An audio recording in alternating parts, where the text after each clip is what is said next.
तो hello guys, good morning. कैसे हो आप सब? आपका एक बार फिर से स्वागत है आपके अपने चैनल आई विल पर, जिसमें कि हम कर रहे थे विजन आईएएस की टेस्ट सीरीज। और आज हम आ जाते हैं अपने नेक्स्ट डे के जो भी क्वेश्चंस हैं उन पे। और sorry guys for being late, और वो भी इतना लेट। 1 वीक का गैप हो गया है, मेरे को पता है।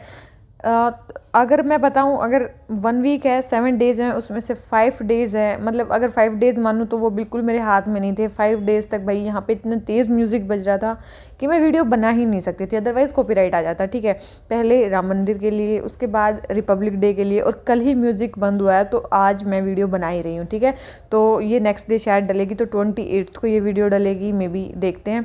तो 2 दिन मेरा हो सकता है कि आप मेरे को बोल सकते हो कि 2 दिन गैप मैंने लिया है, otherwise I was ready to make the videos. ठीक है, तो चलिए फिर भी स्टार्ट करते हैं आज के फर्स्ट क्वेश्चन से। वीडियो अच्छी लगती है लाइक कर लेना, चैनल को सब्सक्राइब जरूर कर लेना जिन्होंने भी नहीं किया, और अपने फ्रेंड्स में भी शेयर कर देना। ठीक है, तो चलिए जल्दी जल्दी से स्टार्ट करते हैं आज के फर्स्ट क्वेश्चन से। आज का फर्स्ट क्वेश्चन हमें क्या बोलता है? Born in 1845 in Bombay, this particular leader came under Dadabhai Naoroji's influence while studying law in London during the 1860s। बोल रहे हैं कि ये 1845 में इनका जन्म होता है बॉम्बे में, और ये पर्टिकुलर लीडर थे, ये दादा भाई नारोजी के इन्फ्लुएंस में आए जब लंदन में स्टडी कर रहे थे। He was one of the founder of Bombay presidency association. जल्दी बताओ भाई, बॉम्बे प्रेजिडेंसी एसोसिएशन के जो मतलब फाउंडर थे वो कौन थे? और बॉम्बे प्रेजिडेंसी एसोसिएशन बनी कब थी? आप ये बताओ कौन से ईयर में बनी थी? आप सभी को पता होगा बॉम्बे प्रेसिडेंसी एसोसिएशन कब बनी थी? 1885 में बनी थी। कब बनी थी? 1885 में बनी थी। और किन किन ने बनाई थी? अगर आपको उनके नाम पता है ना तीनों के, तो आप ये कर लोगे। ठीक है, ये आप क्वेश्चन जो है आसानी से कर लोगे। ठीक है, तो आपको पता भी होगा एक फेमस नाम उनका, आगे इनके बारे में और भी चीज़ें लिख रखी हैं, क्योंकि ये इंडियन नेशनल कांग्रेस के जो भी था ये थे।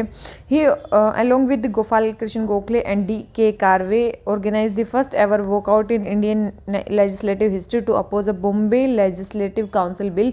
तो बताना किन के बारे में बात चल रही है? तो ये किन के बारे में बात चल रही है? फिरोज शाह मेहता के बारे में बात चल रही है। किसके बारे में? फिरोज शाह मेहता के बारे में बात चल रही है। ठीक है, इंपॉर्टेंट, आपको यहीं से आपको पता चल जाएगा कि भाई ये किस मेंबर के बारे में बात चल रही है, और चीज़ें इसके बारे में बता दी हैं। तो इसका आंसर हमारा क्या हो जाता है? डी। ठीक है, क्वेश्चन नंबर 51 आंसर हो जाता है डी। आ जाते हैं अपने नेक्स्ट क्वेश्चन पे। नेक्स्ट क्वेश्चन हमें क्या बोलता है? Limitation law passed by British in 1859। मतलब लिमिटेशन लॉ क्या करना चाहता था जो 1859 में पास हुआ था? उसका मेन एम क्या था? जल्दी बताओ। तो उसका मेन एम क्या था? जल्दी, ये 4 स्टेटमेंट्स दे रखे हैं। उसका मेन एम था कि हमें जो भी लोन्स ओवर द ईयर्स, उनका जो इंटरेस्ट अकमलेट हो गया, उसको प्रिवेंट करना, जो भी रॉयट्स ने लिया है उसके लिए। ठीक है, तो ये था उसके लिए लिमिटेशन, मतलब 3 साल के लिए लिमिटेशन लगा दी गई थी कि भाई इससे, मतलब 3 साल के लिए क्या कर दी थी? लिमिटेशन लगा दी थी कि उस पर कंपाउंड इंटरेस्ट नहीं लगेगा। मान लो कि एक्स अमाउंट ऑफ एक इंटरेस्ट लिया किसी भी रॉयट ने, ठीक है, तो 3 साल तक केवल उसी पे इंटरेस्ट लगेगा। पहले मतलब जो मनी लेंडर्स थे वो क्या करते थे? मनी लेंडर्स मान लो कि पहले, मान लो कि किसी ने एक्स अमाउंट ऑफ इंटरेस्ट लिया, अगले साल उस पर मान लो कि दे नहीं पाए, मान लो रॉयट्स ने उसको इंटरेस्ट को दिया नहीं, तो एक्स प्लस उसका इंटरेस्ट, अब टोटल पे इंटरेस्ट लगेगा आगे। ठीक है, फिर अगले टोटल पे इंटरेस्ट लगेगा। ठीक है, तो ये ऐसे करते थे जो भी जमींदार थे। तो 3 साल के लिए वो चीज़ है वो लिमिट कर दी उन्होंने कि भाई 3 साल तक आपको जो भी प्रिंसिपल अमाउंट है केवल उसी पे इंटरेस्ट लगाना है, ये कि नहीं आप कंपाउंड इंटरेस्ट अगले से ही स्टार्ट कर दोगे, नहीं। तो वो था लिमिटेशन लॉ। ठीक है, तो limitation law passed by British in 1859, उसका मेन नेम क्या था? यही था। ठीक है, तो क्वेश्चन नंबर 52 आंसर हो जाता है ए। आ जाते हैं अपने नेक्स्ट क्वेश्चन पे। नेक्स्ट क्वेश्चन में क्या बोलता है? नेक्स्ट क्वेश्चन हमारा ट्रीटी ऑफ सालबाई के बारे में। ठीक है, आपने पढ़े होंगी बहुत सारी ट्रीटीज़। एंग्लो मराठा वॉर में 3 एंग्लो मराठा वॉर हुए थे। ठीक है, उनमें तीन क्या, बहुत सारी ट्रीटी हुई थी। ठीक है, तो पहले बोल रहे ट्रीटी ऑफ सालबाई में क्या हुआ था? सबसे पहले बोले treaty of Salbai was sign to conclude first Anglo Maratha war. तो आप सभी को पता है बिल्कुल, फर्स्ट एंग्लो मराठा वार के लिए तो हुई थी। ये स्टेटमेंट तो बिल्कुल सही है कि भाई फर्स्ट एंग्लो मराठा वार को वो करने के लिए तो फर्स्ट ये जो ट्रीटी हुई थी बिल्कुल हुई थी। सेकंड बोले हैं एज पर द ट्रीटी साल city was given into the position of Maratha. तो आप सभी को पता होना चाहिए जो साल सिटी था वो किसको दिया गया था? आप सभी को पता है वो इंग्लिश को दिया गया था।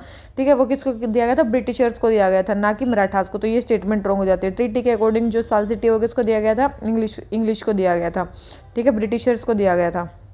उसके बाद थर्ड स्टेटमेंट है the treaty was sign between Warren Hastings and Mahadaji Shinde. ठीक है, बोले कि ट्रीटी जो थी वो साइन हुई वॉरेन हेस्टिंग और महादाजी शिंदे के बीच में। तो आपको एक चीज़ पता होनी चाहिए, ये स्टेटमेंट भी बिल्कुल सही है कि ये जो ट्रीटी थी ये साइन हुई थी वॉरेन हेस्टिंग्स और महादाजी शिंदे के बीच में। बिल्कुल सही स्टेटमेंट है। तो फर्स्ट और थर्ड स्टेटमेंट सही है, सेकंड स्टेटमेंट रॉन्ग है। तो हमें बतानी है करेक्ट स्टेटमेंट।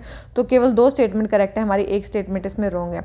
ठीक है, तो आप सभी को पता है भाई पहलो एंग्लो मराठा वॉर हुआ हमारा कब हुआ था, वैसे कब से कब तक था? 1775 से लेके 82 के बीच में था। ठीक है, 1782 के बीच में, 1775 से 82 के बीच में था। और ये जो ट्रीटी ऑफ सालबाई हुई, इसका मतलब वो कब हुई? 1782 में। ठीक है, तो ट्रीटी ऑफ सालबाई कब हुई? 1782 में। ठीक है, उससे पहले एक ट्रीटी हो चुकी थी, ट्रीटी ऑफ वाडगांव। ठीक है, जो वो नहीं की गई, मतलब मानी नहीं। ठीक है, तो ट्रीटी ऑफ सालबाई हुई 1782 में साइन हुई, जिसमें मराठा की तरफ से कौन थे अभी बताया, और अंग्रेजों की तरफ से कौन थे? Warren Hastings. ठीक है, और यहाँ पे एमजी जो शिंदे थे वो थे। समझ में आ गया? इससे फर्स्ट फेज जो है स्ट्रगल का वो ख़त्म हो जाता है, आप सभी को पता है। ठीक है, ट्रीटी ऑफ वाडगांव इससे पहले हुई थी, जो गवर्नर जनरल थे हेस्टिंग्स, उन्होंने वो कर दी थी कि भाई मैं इसको नहीं मान रहा। तो फिर उसके बाद हुई ट्रीटी ऑफ सालबाई, और ट्रीटी ऑफ सालबाई में काफ़ी सारी चीज़ें थी, इंपॉर्टेंट थी। ट्रीटी ऑफ सालबाई में क्या थी? सबसे पहले ये ट्रीटी हुई थी 20 साल के लिए, कि भाई 20 साल के लिए शांति आ गई अब। ठीक है, दोनों साइड से शांति होगी, ना वो अटैक करेंगे ना वो अटैक करेंगे। तो ये 20 ईयर्स के लिए इसने क्या कर दी थी? शांति ला दी थी पूरे अंपायर में। ठीक है, ना ब्रिटिशर्स अटैक कर रहे थे ना वो अटैक करेंगे। ठीक है, पहली चीज़। दूसरी चीज़ इसमें क्या हुआ अभी बताया, पहली चीज़ हुई इसमें साल सिटी किसको दे दिया गया? इंग्लैंड को दे दिया गया। ठीक है, इंग्लैंड को दे दिया गया। ठीक है, ठीक है भाई, साल सिटी दे दिया गया, हमने एक चीज़ पढ़ ली। दूसरी चीज़, जितनी भी टेरिटरी कनकर की थी ट्रीटी ऑफ पुरंदर से लेके, मतलब एक ट्रीटी ऑफ पुरंदर हुई थी 1776 में। ठीक है, 1776 में ट्रीटी ऑफ पुरंदर हुई थी। उसके बाद उन्होंने अटैक करना स्टार्ट किया। तो उसके बाद जितनी भी ट्रीटी उन्होंने कनकर की थी, जैसे कि बेसिन हुआ, वो मराठास को उन्हें रिस्टोर करना था। वो किसको करना था? वो मराठास को रिस्टोर करना था। किसको? अंग्रेजों को। ठीक है, तो अंग्रेजों को मराठास को रिस्टोर करना था। जितनी भी टेरिटरी उन्होंने ट्रीटी ऑफ पुरंदर के बाद, ट्रीटी ऑफ पुरंदर के बाद जिन्होंने ट्रीटी ली है वो सारी उनको वापस करनी थी। ठीक है, दूसरी चीज़। ठीक है, तो पहली चीज़ साल सिटी ब्रिटिश को देना था। दूसरी, जितनी भी टेरिटरी आपने छीनी है इलीगली वो मराठास को वापस देनी है। तीसरी चीज़ क्या हुई? तीसरी चीज़ हुई कि जो गुजरात था, ठीक है, वो किसके पास रहेगा? जो गुजरात था वो किसके पास रहेगा? वो रहेगा गायकवाड़ के पास। उस टाइम पे एक फतेह सिंह गायकवाड़ थे। ठीक है, तो वो गुजरात की टेरिटरी उनके पास रहनी थी। तो गुजरात किनके पास रहना था? गायकवाड़ के पास। ठीक है, ठीक है, गुजरात किसके पास? गायकवाड़ के पास। ठीक है, चौथी चीज़ क्या थी? चौथी चीज़ क्या थी कि अभी भी मतलब जो इंग्लिश थे वो रघुनाथ राव को कोई सपोर्ट नहीं करेंगे। मतलब ये भी एक चीज़ ली गई कि भाई जो इंग्लिश हैं वो किसको सपोर्ट नहीं करेंगे? रघुनाथ राव को। किसको सपोर्ट नहीं करेंगे? इंग्लिश नहीं करेंगे। किसको सपोर्ट नहीं करेंगे? रघुनाथ राव को। किसको? रघुनाथ राव को सपोर्ट नहीं करेंगे इंग्लिश। ये भी एक ट्रीटी हुई यहाँ पे। ठीक है, और जो पेशवा है वो ही उसको मेंटेनेंस अलाउंस देगा। ठीक है, फिर एक और ट्रीटी क्या हुई? हैदर अली ने जितनी भी टेरिटरी ली है इंग्लिश की या फिर नवाब ऑफ आर्कट की, वो उसको रिटर्न कर दे। ठीक है, हैदर अली का भी ना यहाँ पे नाम आता है कि हैदर अली ने जितनी भी टेरिटरी वगैरह ली हैं वो सारी वापस करे। ये भी ट्रीटी का पार्ट था। और इस ट्रीटी में क्या किया गया कि जितने भी जैसे पहले इंग्लिश जो थे या ब्रिटिशर्स जो थे इंजॉय करते थे प्रिविलेज ऑफ ट्रेड, वैसे ही वो अभी भी इंजॉय करेंगे। ठीक है, पेशवा किसी भी अदर यूरोपियन नेशन को सपोर्ट नहीं करेगा। ठीक है, एक नेक्स्ट ये था कि भाई पेशवा किसी भी नेक्स्ट नेशन को सपोर्ट नहीं करेगा। ये तो ये हर एक में ही करते थे, ब्रिटिशर्स हर एक में करते थे। ठीक है, और बस यही था, मेन तो यही था। ठीक है, मेन यही था। तो यही सारी चीज़ें थी जो हुई ट्रीटी ऑफ सालबाई में, और 20 ईयर्स के लिए शांति छा गई अंपायर में। ठीक है, फिर हुई हमारी कौन सी? फिर मैंने बताया ना 20 ईयर्स के लिए। तो 20 ईयर्स के बाद फिर से कुछ होगा 1802 में। 1802 में फिर से ऐसे कुछ हुआ और होता है। ठीक है, उसके बाद होती है ट्रीटी ऑफ बेसिन। कौन सी होती है? याद रखना, पहले में होती है ट्रीटी ऑफ सालबाई, दूसरी होती है ट्रीटी ऑफ बेसिन। ठीक है, तो ट्रीटी ऑफ बेसिन कब होती है और किन के बीच में होती है और किस वॉर में होती है? तो एंग्लो मराठा वॉर का जो सेकंड एंग्लो मराठा वॉर होता है उसमें ट्रीटी होती है बेसिन। इसमें क्या चीज़ें होती है? इसमें भी 5-6 चीज़ें मतलब डिसाइड होती है। क्या डिसाइड होती है इसमें? आप सभी को पता होना चाहिए कि क्या वही जो ब्रिटिशर्स हर जगह कर रहे थे कि ट्रीटी ऑफ बेसिन में, यहाँ देख लेते हैं ट्रीटी ऑफ बेसिन में क्या था। ट्रीटी ऑफ बेसिन में क्या बोला गया? ट्रीटी ऑफ बेसिन में बोला गया कि भाई इंग्लिश अपनी इन्फेंट्री रखेंगे यहाँ पे। ठीक है, मराठा अंपायर में ब्रिटिशर्स अपनी इन्फेंट्री रखेंगे। दूसरी चीज़ क्या बोला गया? ये बोला गया कि भाई कंपनी को इतनी टेरिटरी दे दो जहाँ से उनको 26 लाख की इनकम आ जाए। कितनी आ जाए? 26 लाख की इनकम वहाँ से आ जाए, ऐसे इतनी टेरिटरी कंपनी को देनी है। तीसरी चीज़, सूरत जो है वो सरेंडर कर देनी है। सरेंडर कर दे, टू सरेंडर सिटी ऑफ सूरत, ये भी हुआ, ठीक है। और जितने भी निजाम की डोमिनेशन में चौथ के राइट्स हैं वो सारे गिव अप कर देंगे। ये ट्रीटीज़ क्यों हो रही है? क्योंकि ब्रिटिशर्स और मराठा आपस में लड़ रहे हैं और उसमें ब्रिटिशर जीत रहे हैं और वो अपनी शर्तें रख रहे हैं, ठीक है। तो इसलिए ये हो रही है। कहीं सोचो क्या हो रहा है, ये क्या हो रहा है कि भाई वो वॉर जीत रहे हैं, उसके बाद ट्रीटी कर रहे हैं और उसके बाद ये हो रहा है, ठीक है। उसके बाद इसके और क्या होता है, ठीक है। 26 लाख रुपए की टेरिटरी हमें दे दो, उसके बाद क्या हुआ, कंपनी की इन्फेंट्री आपके वहाँ पे रहेगी, सूरत सिटी को सरेंडर करने की बात यहाँ पे हुई। जितने भी आपकी मतलब आर्बिट्रेशन होगा, जो जितने भी आपके किसी से भी आर्बिट्रेशन होगा उसके बीच में कौन होगी? कंपनी होगी, ठीक है। कंपनी आपकी आर्बिट्रेशन करेगी, बिचौलिया कंपनी बनेगी, ठीक है।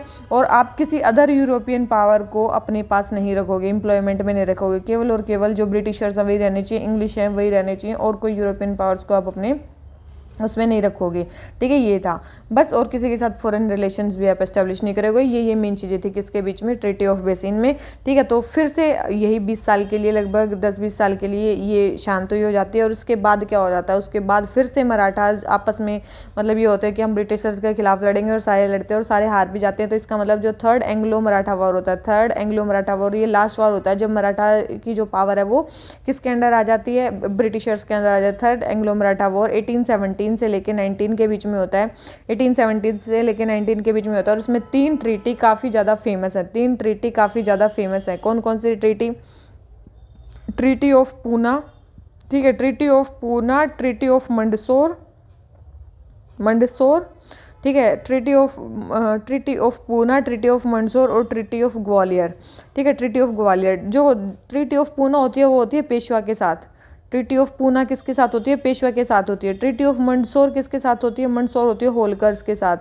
और ट्रीटी ऑफ ग्वालियर किसके साथ होती है? सिंधिया के साथ। बहुत इंपॉर्टेंट है, याद रखना। ये 3 ट्रीटी बहुत इंपॉर्टेंट है, ध्यान रखना। जो तीसरे एंग्लो मराठा वॉर में हुई थी 3 ट्रीटी, जब ये सारे हार गए थे, तो ट्रीटी ऑफ पूना किसके साथ हुई थी? पेशवा के साथ। मंडसौर की ट्रीटी किसके साथ हुई थी? होलकर के साथ। और ग्वालियर की ट्रीटी किसके साथ हुई थी? सिंधिया के साथ, ठीक है। तो ये कुछ इंपॉर्टेंट ट्रीटी थी जो एंग्लो मराठा वॉर जब हुआ तब हुई थी। तो 3 एंग्लो मराठा वॉर हुए थे, पहला, दूसरा, तीसरा। पहले में ट्रीटी ऑफ सालबाई, उससे पहले हुई थी ट्रीटी ऑफ वडगांव, जो वैरन हेस्टिंग्स को वो नहीं थी, क्या नहीं थी, क्या बोलते हैं, नहीं माननी उन्होंने, ठीक है। वैरन हेस्टिंग ने ट्रीटी ऑफ वडगांव को वो कर दिया, नकार दिया। उसके बाद हुई ट्रीटी ऑफ सालबाई 1782 में।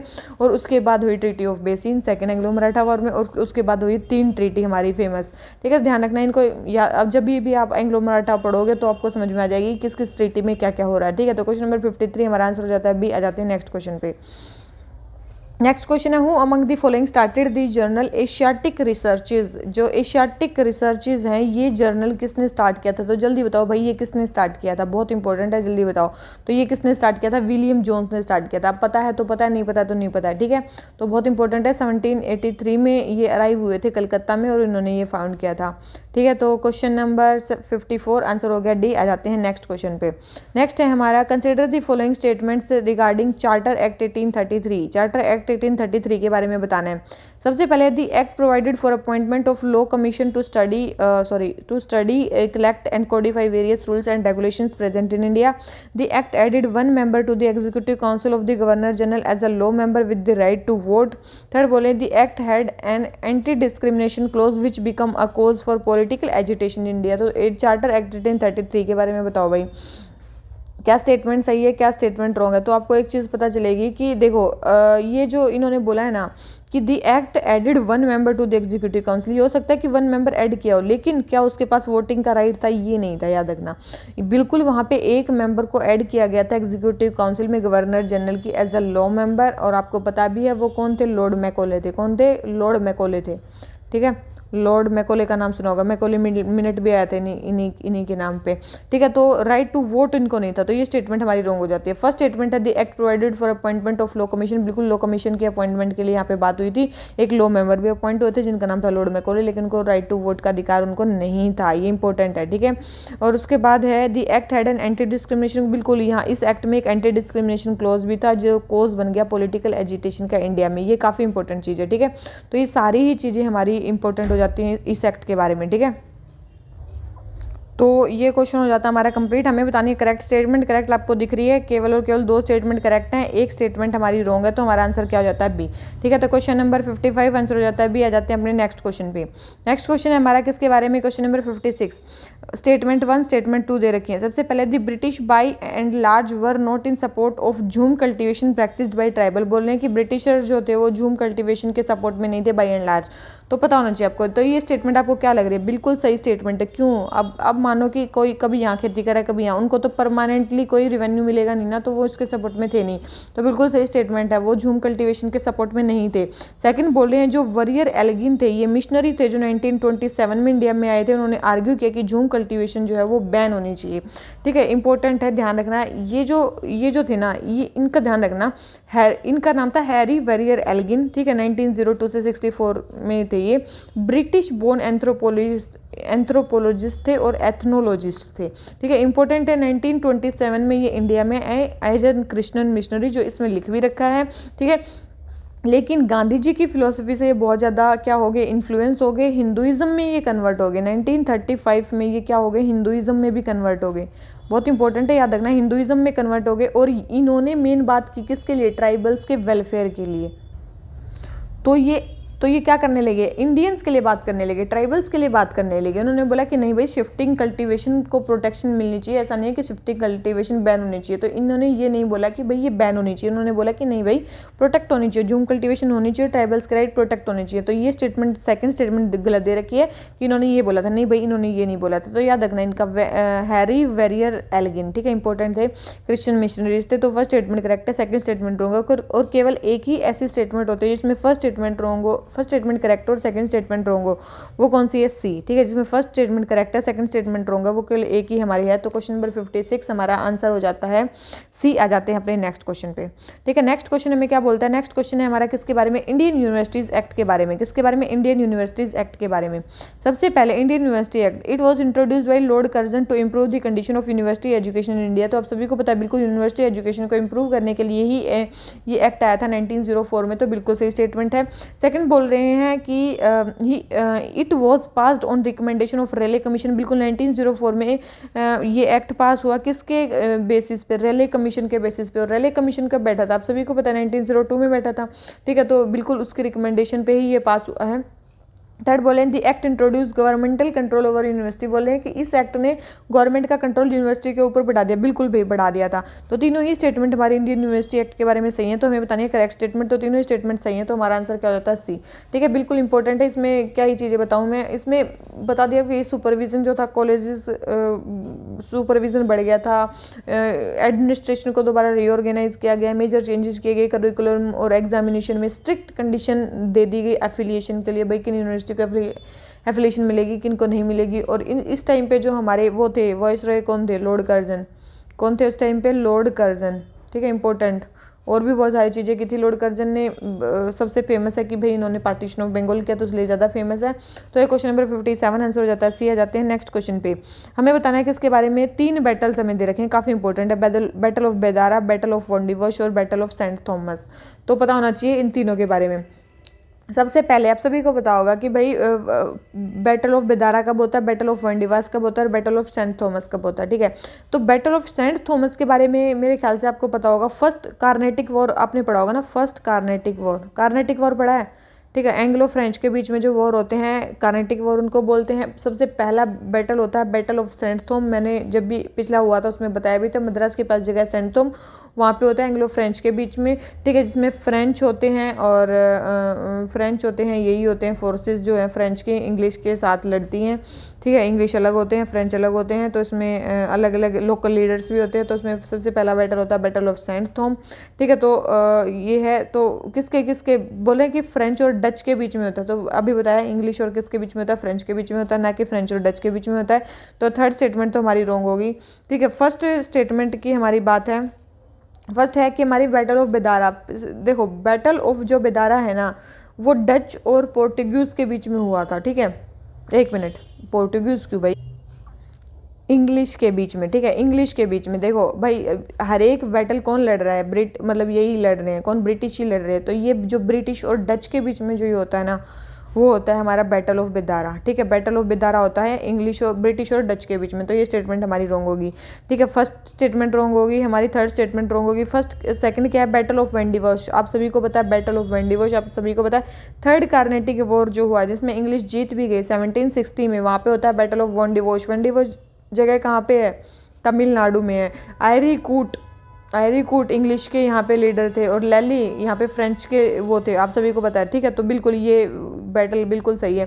थर्ड बैटल होता है बैटल ऑफ वेंडिवॉश। ठीक है, और यहाँ पे ब्रिटिश और फ्रेंच होते हैं, ठीक है, लड़ाई करते हैं। तो कौन कौन किस किस के बीच में लड़ाई हुई थी, बस यही पूछा था, केवल बिल्कुल अपर चीज़ें पूछी थी इसमें। क्वेश्चन नंबर 58 केवल एक स्टेटमेंट करेक्ट है, हमें बताना है करेक्टली मैच्ड कौन सा है। तो करेक्टली मैच केवल एक स्टेटमेंट है, दो स्टेटमेंट हमारी रॉन्ग है, तो हमारा आंसर क्या हो जाता है ए। ठीक है, तो क्वेश्चन नंबर 58 आंसर हो गया ए। आ जाते हैं नेक्स्ट क्वेश्चन पे।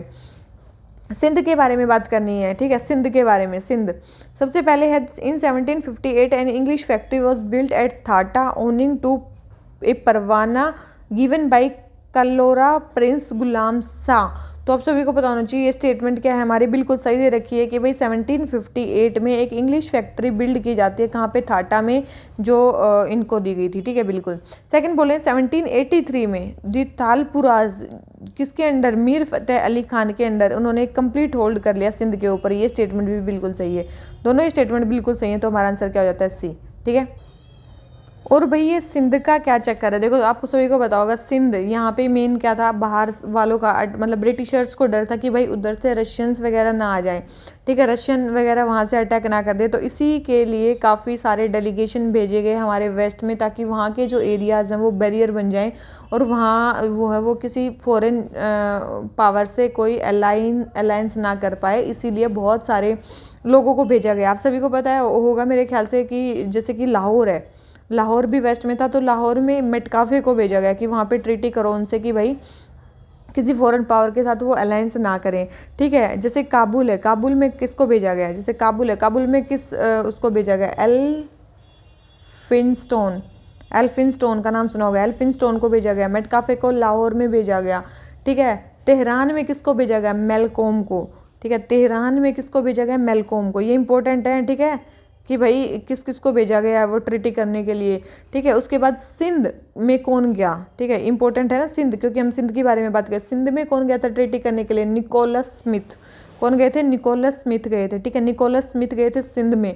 ठीक है, जो वहाँ पे अमीर से, जो वहाँ के अमीर, सिंध के जो अमीर थे उनसे मिले और उन्होंने वहाँ पे ट्रीटी की। आप सभी ने एक ट्रीटी का भी नाम सुना होगा, ताकि मतलब ट्रीटी का नाम सुना होगा ना, ट्रीटी ऑफ एटर्नल फ्रेंडशिप, वो इन्होंने की कि भाई आप केवल हमसे ट्रीटी करोगे और किसी से मत करना, किसी से फॉरेन अलायंस मत करना। फ्रेंच को वहाँ से बाहर निकालने के लिए मेन था ये। ठीक है, तो अमीर जो थे सिंध के उनसे ट्रीटी की निकोलसन ने। ठीक है, तो किसने ट्रीटी की, यहाँ पे कौन गए थे, निकोलस स्मिथ गए थे। ठीक है, इंपॉर्टेंट है। फिर 1832 में भी एक ट्रीटी होती है, आप सभी को पता होगा 1832 में एक इंपॉर्टेंट ट्रीटी होती है। ठीक है, ट्रीटी ऑफ 1832 विलियम बेंटिक ने किसको भेजा था, पोटिंगर को भेजा था। मतलब बहुत पहले भी एक ट्रीटी हो चुकी होती है। 1832 में बेंटिक ने किसको भेजा था, पोटिंगर को भेजा था। किसको भेजा था, विलियम बेंटिक ने पोटिंगर को भेजा था सिंध में ट्रीटी करने के लिए वहाँ के अमीर्स के साथ। क्या ट्रीटी हुई, ट्रीटी उन्होंने कर भी ली 1832 में। क्या ट्रीटी हुई, सबसे पहले कि आप इंग्लिश ट्रेडर्स को फ्री पैसेज दोगे। ठीक है, 1832 में क्या बोला कि भाई आप हमारे जो ट्रेडर्स हैं उनको फ्री पैसेज दो। ठीक है भाई, ये ट्रीटी होगी। दूसरी उन्होंने क्या बोला, कोई भी इंग्लिश मर्चेंट यहाँ पे रुकेगा नहीं और जो भी यहाँ पे आएगा वो पासपोर्ट के साथ आएगा, ये भी इन्होंने बोला। ठीक है भाई, कोई भी यहाँ पे रुकेगा नहीं बीच में। ठीक है, तीसरी चीज़ क्या बोली कि जो टैरिफ रेट है आमिर आप अपने हिसाब से लगा सकते हो। जो भी आमिर थे वो अपने हिसाब से अल्टर कर सकते थे, जो भी टैरिफ रेट थे अपने हिसाब से कर सकते थे। ठीक है, और कच्छ में जो भी रूलर्स थे, रोबर्स थे, कच्छ में जो भी रोबर्स थे उनको कम करने के लिए जोधपुर के राजा के साथ अमीर जो हैं वो ट्रेडी कर लेंगे। क्योंकि क्या होते थे, जैसे कि ये जो क्या बोलते हैं, इंग्लिश ट्रेडर्स इधर से जाते थे, उधर कच्छ वाले एरिया में क्या था, बहुत सारे रोबर्स घूमते थे। तो इन्होंने क्या बोला कि आप जो सिंध के अमीर हैं वो क्या करें, कच्छ के राजा के साथ, राजा ऑफ जोधपुर के साथ, सॉरी कच्छ के राजा के साथ बोल रही हूँ, जोधपुर के राजा के साथ, जोधपुर के राजा के साथ जो अमीर हैं वो ट्रीटी करें ताकि वहाँ के रोबर्ट्स को पुट डाउन किया जा सके। ठीक है, और बस यही सारी चीज़ें थी इन्होंने बोली थी। तो 18 मतलब ऐसी ट्रीटी पहले भी हो चुकी है। ठीक है, ये चीज़ ध्यान रखना। तो सिंध के साथ ये ऐसे हो चुकी है, ये हो रही है। ठीक है, तो कहाँ कहाँ पे उन्होंने किस किस को भेजा था, ये भी काफ़ी इंपॉर्टेंट चीज़ थी, इसलिए मैंने बता दी। तो क्वेश्चन नंबर 59 हमारा आंसर हो जाता है सी। आ जाते हैं अपनी नेक्स्ट क्वेश्चन पे। नेक्स्ट क्वेश्चन है हमारा 60 क्वेश्चन नंबर, मुगल एम्पायर के बारे में। सबसे पहले है तीन check, Khafi Khan gave the title of Shah Bekhabar to Bahadur Shah. Second बोले हैं Farrukhsiyar followed a policy of religious tolerance by abolishing jizya and pilgrimage tax. तीसरा बोले हैं the battle of Karnal was fought during the rule of Mohammad Shah. किस किस के टाइम पे क्या क्या हुआ था, जल्दी बताओ भाई, किस किस के टाइम पे क्या क्या हुआ था। ठीक है, तो आपको एक चीज़ पता होनी चाहिए, खाफी खान ने टाइटल दिया था बहादुर शाह को, किसका, शाह बेखबर का। बिल्कुल यही टाइटल दिया था, बहुत इंपॉर्टेंट है, याद रखना। खाफी खान ने दिया था ये टाइटल बहादुर शाह को, शाह बेखबर का। ठीक है, बहादुर शाह को टाइटल दिया था, काफ़ी इंपॉर्टेंट है। ठीक है, बिल्कुल दिया था भाई। ठीक है, सेकंड बोल रहे हैं Farrukhsiyar followed the policy of religious tolerance. बिल्कुल फारूक शियार अच्छे थे, उन्होंने रिलीजियस टॉलरेंस की पॉलिसी अपनाई थी, उन्होंने जजिया को अबोलिश कर दिया था, पिलग्रिमेज टैक्स को भी उन्होंने वो कर दिया था। इनके ये फेमस है, इन्होंने वो फरमान भी दिया था ब्रिटिशर्स को, शायद आपको पता हो, 1717 का फरमान काफ़ी फेमस है इनका। ठीक है, और इनको सैयद ब्रदर्स, आप सभी को पता, किंग मेकर्स के नाम से भी सुना होगा, किंग मेकर्स ने इनको बनाया था, अब्दुल्ला खान और हुसैन अली। शायद आपको नाम किंग मेकर्स के नाम भी आ जाते हैं कई बार, अब्दुल्ला खान और हुसैन अली। ठीक है, अब्दुल्ला खान और हुसैन अली ये दो बंदे थे, इनको किंग मेकर्स कहा जाता था, उनकी हेल्प से ये राजा बने थे फारूक शियार। थर्ड बोल रहे हैं बैटल ऑफ करनाल जो था वो fort during the rule of Mohammad Shah. Mohammad Shah के टाइम पे लड़ा गया ये बैटल ऑफ करनाल। तो ये स्टेटमेंट भी हमारी बिल्कुल सही है कि बिल्कुल भाई मोहम्मद शाह के टाइम पे हमारा battle of Karnal battle of Karnal लड़ा गया था। ठीक है, और इसमें नादिर शाह ने मुगल्स को हरा दिया था, आप सभी को पता होगा 1739 में ये लड़ा गया था। यहाँ पे किसने, नादिर शाह ने किसको हरा दिया था, मुगल्स को हरा दिया था।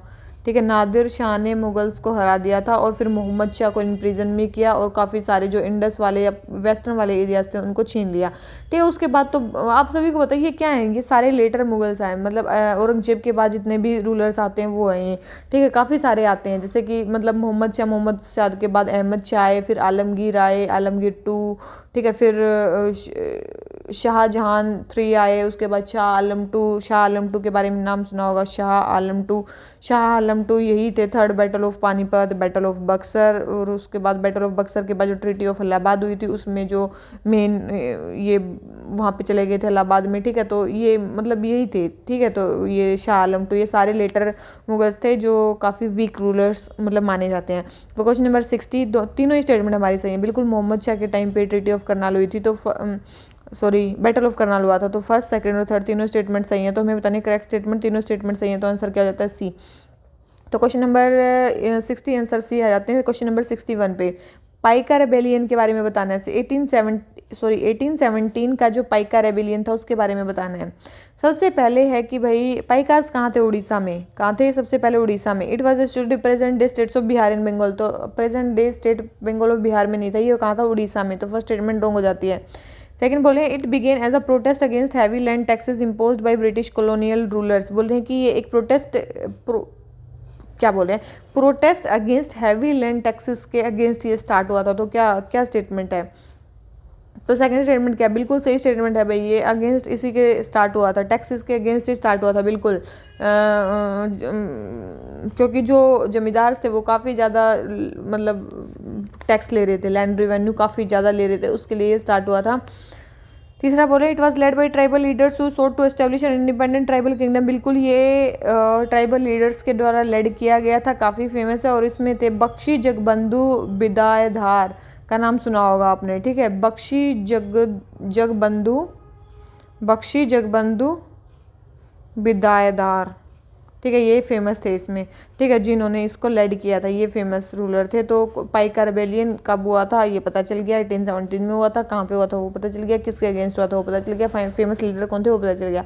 ठीक है, तो इंपॉर्टेंट है ये। तो क्वेश्चन नंबर 61 आंसर हो जाता है हमारा क्या, 1 मिनट सॉरी भाई, ये जो थे ना, ये जो बिदायेदार थे, ये आपको पता होना चाहिए ये ट्राइबल लीडर नहीं थे, मैं गलत बता गई, ये ट्राइबल लीडर नहीं थे, ये मिलिट्री के लीडर थे। वहाँ के जो राजा थे ना उनके मिलिट्री ऑफिसर थे ये, ठीक है। वहाँ के जो राजा आपने सुने होंगे, वहाँ के जो भी राजा थे, खुर्दा के जो भी राजा थे उसके मिलिट्री चीफ थे बख्शी, तभी उनका नाम था बख्शी जगबंधु बिदायदार। उन्होंने एक्टिवली सपोर्ट किया था पाइकास का, जो उसमें उठ गए थे। तो इन ये ट्राइबल लीडर्स ने लीड नहीं किया था, ये मिलिट्री के जो वहाँ के लीडर्स थे, राजा का जो मिलिट्री चीफ था उसने ये लीड किया था। ये जो ये मतलब क्या था, ये रेबिलियन था, ठीक है, ध्यान रखना। तो ये ट्राइबल लीडर ने लेड नहीं किया था, तो ये स्टेटमेंट हमारी क्या हो जाती है, रॉन्ग हो जाती है, इसलिए ये स्टेटमेंट रॉन्ग है, ठीक है। लेड तो किया था किसी ने, ठीक है, किसने लेड किया था वो मैंने बता दिया, वो मिलिट्री के चीफ थे, वहाँ के राजा का जो मिलिट्री चीफ थे वो थे ये, ठीक है। तो उन्होंने लेड किया था। तो इंपॉर्टेंट है क्वेश्चन नंबर 61, फर्स्ट स्टेटमेंट भी रॉन्ग है, थर्ड स्टेटमेंट भी रॉन्ग है, सेकंड स्टेटमेंट करेक्ट है। तो हमें बताने करेक्ट स्टेटमेंट, तो केवल एक स्टेटमेंट हमारी करेक्ट है, तो आंसर क्या हो जाता है ए। तो क्वेश्चन नंबर 61 आंसर हो जाता है ए। आ जाते हैं क्वेश्चन नंबर 62 पे। हुल रेबिलियन के बारे में बताना है। छोटा नागपुर रीजन में 1856 में एक हुल रेबिलियन होता है, उसके बारे में बताना है। उसमें कौन थे, जल्दी बताओ भाई। एक हुल रेबिलियन के शायद नाम भी सुना होगा उन्हें। हुल रेबिलियन को संथाल रेबिलियन भी बोलते हैं। क्या बोलते हैं, संथाल रेबिलियन भी बोलते हैं। हुल रेबिलियन को संथाल रेबिलियन भी बोलते हैं, ठीक है, इंपॉर्टेंट है। कहाँ पे होता है ये संथाल, कहाँ थे, छोटा नागपुर रीजन में थे, ठीक है। ये मनी लैंडर्स के अगेंस्ट ही हर जगह मतलब वो थे कि भाई मनी लैंडर्स ज़्यादा टैक्स ले रहे थे, ठीक है। मनी लैंडर्स अब परोज ज़्यादा टैक्स ले रहे थे जमींदारी सिस्टम में, तो उनको हटाने के लिए मेन रेबिलियंस होते हैं। तो ये संथाल रेबिलियन को ही बोला जा रहा है हुल रेबिलियन, ठीक है, इंपॉर्टेंट है ये। तो इसमें फेमस लीडर कौन थे आप सभी को पता होगा, सिद्धू और कान्हू। उसके सिद्धू और कान्हू, सिद्धू के पीछे क्या लगता था, मुर्मू थे। सिद्धू मुर्मू और कान्हू मुर्मू, ये दोनों ही मुर्मू थे, दोनों ब्रदर थे जिन्होंने लड़ किया था ये। तो इसका आंसर हमारा क्या हो जाता है, डी, ठीक है। तो क्वेश्चन नंबर 62 आंसर हमारा क्या हो जाता है, डी। काफ़ी इंपॉर्टेंट है, किसके अगेंस्ट था वो मैंने बता दिया आपको, ठीक है। एक और आपने शायद फेमस वो सुना होगा क्या, संथाल के बारे में। संथाल्स को ही खेरवाड़ भी बोला जाता है। क्या बोला जाता है, खेरवाड़ भी बोला जाता है, या साफाहोर। साफाहोर का नाम सुना होगा। एक खेरवाड़ रेबिलियन भी हुआ था, साफाहोर रेबिलियन भी हुआ था, या साफाहोर ऐसे ही बोलते हैं इसको, ठीक है। ये किसके लिए हुआ था, मेनली पहले तो ये रिलीजन के लिए हुआ था, for one God, social reforms के लिए। लेकिन फिर बाद में अगेंस्ट ब्रिटिशर्स भी हो गया था। कब हुआ था ये, 1868 में, ठीक है। ये कब हुआ था, बाद में हुआ था 1868 में। भागीरथ मांझी इसके मेन लीडर थे। कौन थे, भागीरथ मांझी। कौन थे, भागीरथ मांझी इसके मेन लीडर थे। और फिर बाद में 74 के आसपास तो इसको सप्रेस ही कर दिया गया था। 68 में स्टार्ट हुआ था, फिर 74 तक इसको सप्रेस कर दिया गया था। तो ये था हमारा खेरवाड़ या साफाहोर का रेबिलियन। तो ये भी संथाल्स का ही था, इंपॉर्टेंट है, ध्यान रखना। तो पहले संथाल्स को क्या बोला जाता था, खेरवाड़ बोला जाता था, जब उनका इंडिपेंडेंट रूल था, ठीक है। तो ये उस रूल को लाने के लिए था कि भाई जब हमें खेरवाड़ कहा जाता था तब हमारा रूल काफ़ी अच्छा था। उस टाइम पे जो हम ट्राइब्स थे काफ़ी आज़ाद थे, हम पे इतने टैक्स नहीं लगते थे। तो उसी अंपायर को लाने के लिए मेनली ये स्टार्ट हुआ था, खेरवाड़ रेबिलियन या फिर साफाहोर रेबिलियन, ध्यान रखना इसको भी। ये भी संथाल्स का ही था, तो ठीक है। तो ये कब हुआ था, ये उस, और हुल रेबिलियन ये भी संथाल का ही। तो हुल रेबिलियन, संथाल रेबिलियन, खेरवाड़, ठीक है, ये टाइम अलग अलग है। तो क्वेश्चन नंबर 62 आंसर हो जाता है डी। आ जाते हैं नेक्स्ट क्वेश्चन पे। क्वेश्चन नंबर नेक्स्ट हमें क्या बोलता है, नेक्स्ट है हमारा क्वेश्चन नंबर 63, रेगुलेटिंग एक्ट के बारे में। 1773 के रेगुलेटिंग एक्ट के बारे में बताना है। सबसे पहले है कि the act was brought in because the king of England wanted to control the operations of the company. बोले कि एक्ट लाया गया क्योंकि जो किंग ऑफ इंग्लैंड थे वो कंपनी के ऑपरेशंस को कंट्रोल करना चाहते थे। अब तो आप सभी को पता है कि क्या ऐसा था, तो ये आपको सभी को पता होना चाहिए। जो किंग ऑफ इंग्लैंड नहीं, जो पार्लियामेंट थी ना, वो कंट्रोल करना चाहती थी कंट्री के अफेयर्स को। किंग नहीं, कौन करना चाहती थी, पार्लियामेंट, ठीक है, पार्लियामेंट कंट्रोल करना चाहती थी। तो फर्स्ट स्टेटमेंट तो रॉन्ग हो जाती है। सेकंड है, under the act the governor general had an overriding power over his council. बोल रहे हैं कि इसमें देखो गवर्नर जनरल को ओवरराइडिंग पावर हर एक जगह थी, ऐसा नहीं था केवल यहाँ पे थी, हर एक जगह उनको थी, ठीक है। तो क्या यहाँ पे उनको ओवरराइडिंग पावर थी, आप बताओ। याद रखना यहाँ पे उनको ओवरराइडिंग पावर नहीं थी। उनको वो कास्टिंग वोट कर सकते थे, लेकिन उनके पास ओवरराइडिंग पावर नहीं थी। उनको एक काउंसिल दी गई 4 मेंबर्स की, और सारे जो थे वो मेजोरिटी डिसीजन पे उनके डिसीजन उन्होंने थे, ठीक है। उनके पास यहाँ पे रखना ओवरराइडिंग पावर नहीं थी, ये इंपॉर्टेंट चीज़ है, ठीक है। तो यहाँ पे गवर्नर जनरल के पास ओवरराइडिंग पावर नहीं थी, इंपॉर्टेंट है ये चीज़, ध्यान रखना इसको चीज़ को। और थर्ड बोले the act also provided for establishment of supreme court of justice at Calcutta to give justice to Europeans their employees and citizens of Calcutta. बिल्कुल सही स्टेटमेंट है। इसी एक्ट में जो है कलकत्ता में सुप्रीम कोर्ट को भी एस्टेब्लिश किया गया, जहाँ जिसमें सबको न्याय मिल सकता था। बिल्कुल सही स्टेटमेंट है। थर्ड स्टेटमेंट सही है, first and second statement wrong है। हमें पता नहीं करेक्ट स्टेटमेंट, तो केवल एक स्टेटमेंट करेक्ट है, पहली और दूसरी स्टेटमेंट क्या है हमारी रॉन्ग है, ठीक है, इंपॉर्टेंट है ये। और आपको सभी को पता है यहाँ से क्या स्टार्ट हो जाता है, सेंट्रलाइज्ड एडमिनिस्ट्रेशन भी स्टार्ट हो जाता है। इसी से क्या स्टार्ट होता है आप सभी को पता है, सेंट्रलाइज्ड एडमिनिस्ट्रेशन स्टार्ट होता है, सेंट्रलाइज्ड एडमिनिस्ट्रेशन स्टार्ट होता है, ठीक है। अब केवल ट्रेड नहीं, एडमिनिस्ट्रेटिव और पॉलिटिकल फील्ड भी वही मतलब कंट्रोल करेंगे, वैसा हो जाता है। तो क्वेश्चन नंबर ये वाला क्वेश्चन नंबर 63 हमारा आंसर हो जाता है ए। आ जाते हैं नेक्स्ट क्वेश्चन पे।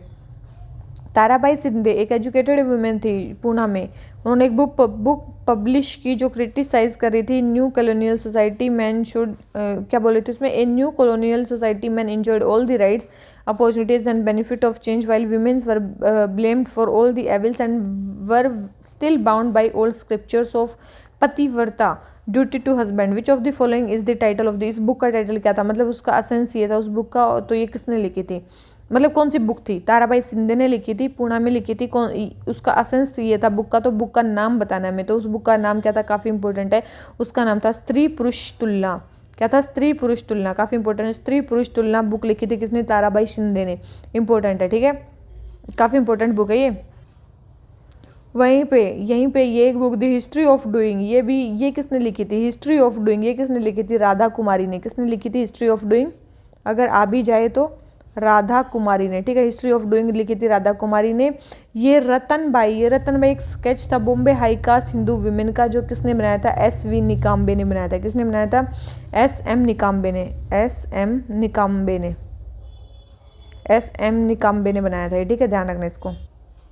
और फिर हमारी लास्ट बुक आ जाती है दीप निर्वाण, ठीक है। ये एक नोवेल था, इसको दीप निर्वाण को स्नफिंग आउट ऑफ लाइट भी बोलते हैं। नेशनलिज्म के लिए कॉल थी, ठीक है। रविंद्रनाथ टैगोर की जो एल्डर सिस्टर थी उसने लिखा था, जिसका नाम था स्वर्णा कुमारी देवी। किसने लिखा था, स्वर्णा कुमारी देवी। कौन थी ये, रविंद्रनाथ टैगोर की एल्डर सिस्टर थी, उनका फर्स्ट नोवेल था ये, ठीक है।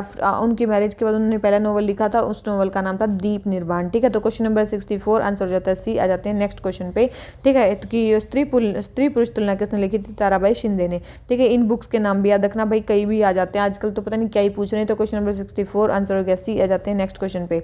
हमें बताना है with reference to graphene aurora program के बारे में बताना है। ग्राफीन औरोरा प्रोग्राम के बारे में देख लो भाई। सबसे पहले it has been launched by ministry of electronics and information technology. तो इसको लॉन्च किसने किया, पहली स्टेटमेंट बिल्कुल याद रखना है, बिल्कुल सही है। Ministry of electronics and information technology ने इसको लॉन्च किया है। और किसके साथ मिलकर किया, किस स्टेट के साथ मिलकर, केरला के साथ मिलकर, ठीक है, केरला के साथ मिलकर किया है। तो बिल्कुल सही स्टेटमेंट है। सेकंड बोले हैं it aims to fill the gap between graphene research and commercialization by providing facilities to startups and industry. बिल्कुल ये प्रोवाइड करेगा, गैप फिल करेगा। तो फर्स्ट स्टेटमेंट भी सही है, सेकंड स्टेटमेंट भी सही है, दोनों स्टेटमेंट सही है। तो हमें बतानी है करेक्ट स्टेटमेंट, तो दोनों स्टेटमेंट सही है, तो आंसर क्या हो जाता है C, ठीक है। इंपॉर्टेंट है, मिनिस्ट्री आपको पता चल गई किस स्टेट के साथ मिलकर स्टार्ट किया है, किस लिए स्टार्ट किया है। रिसर्च एंड डेवलपमेंट और कमर्शियलाइजेशन में जो गैप है उसको हमें फिल करना है, ताकि उसमें और ज़्यादा रिसर्च वगैरह हो सके। इम्प्लीमेंट कौन करेगा, डिजिटल यूनिवर्सिटी केरला, ठीक है। कौन इसको करेगा, digital university Kerala. Joint funding कहाँ से आएगी, मिनिस्ट्री ऑफ इलेक्ट्रॉनिक्स, एक तो मिनिस्ट्री से, गवर्नमेंट ऑफ केरला से, और इंडस्ट्री पार्टनर से भी कुछ लेंगे। तो डिजिटल यूनिवर्सिटी केरला जो है वो इसको इम्प्लीमेंट करेगी। डिजिटल यूनिवर्सिटी केरला इसको क्या करेगी, इंप्लीमेंट करेगी। अगर इंप्लीमेंटेशन का पूछ ले, इसको इंप्लीमेंट करेगा, ये करेंगे। ग्राफीन क्या है, आप सभी को पता है, सिंगल लेयर कार्बन एटम्स की हेक्सागोनल जो लेटेस्ट स्ट्रक्चर बनाते हैं उसमें होती है, ठीक है। इसको वंडर मटेरियल भी बोला जाता है। वंडर मटेरियल इसको क्यों बोला जाता है, क्योंकि स्टील से भी स्ट्रॉन्ग है, काफ़ी इंपॉर्टेंट है ये। स्टील से भी काफ़ी ज़्यादा स्ट्रॉन्ग है, स्ट्रेचेबल है और फ्लेक्सिबल कंडक्टर की तरह यूज़ होता है। इसकी थर्मल कंडक्टिविटी काफ़ी ज़्यादा, बहुत इंपॉर्टेंट है। इसकी थर्मल कंडक्टिविटी क्या है, काफ़ी ज़्यादा, इसकी थर्मल कंडक्टिविटी काफ़ी ज़्यादा, ये काफ़ी ज़्यादा थिन है, मैकेनिकली बहुत स्ट्रॉन्ग है, ट्रांसपेरेंट है, फ्लेक्सिबल कंडक्टर है, ठीक है। काफ़ी सारी चीज़ें बनाने में यूज होता है ग्राफीन औरोरा, जैसे कि touch screen, light panel, solar panel, ये सारी चीज़ें बनाने में यूज होता है। तो क्वेश्चन नंबर 65 आंसर हो जाता है C। आ जाते हैं अपने नेक्स्ट क्वेश्चन पे।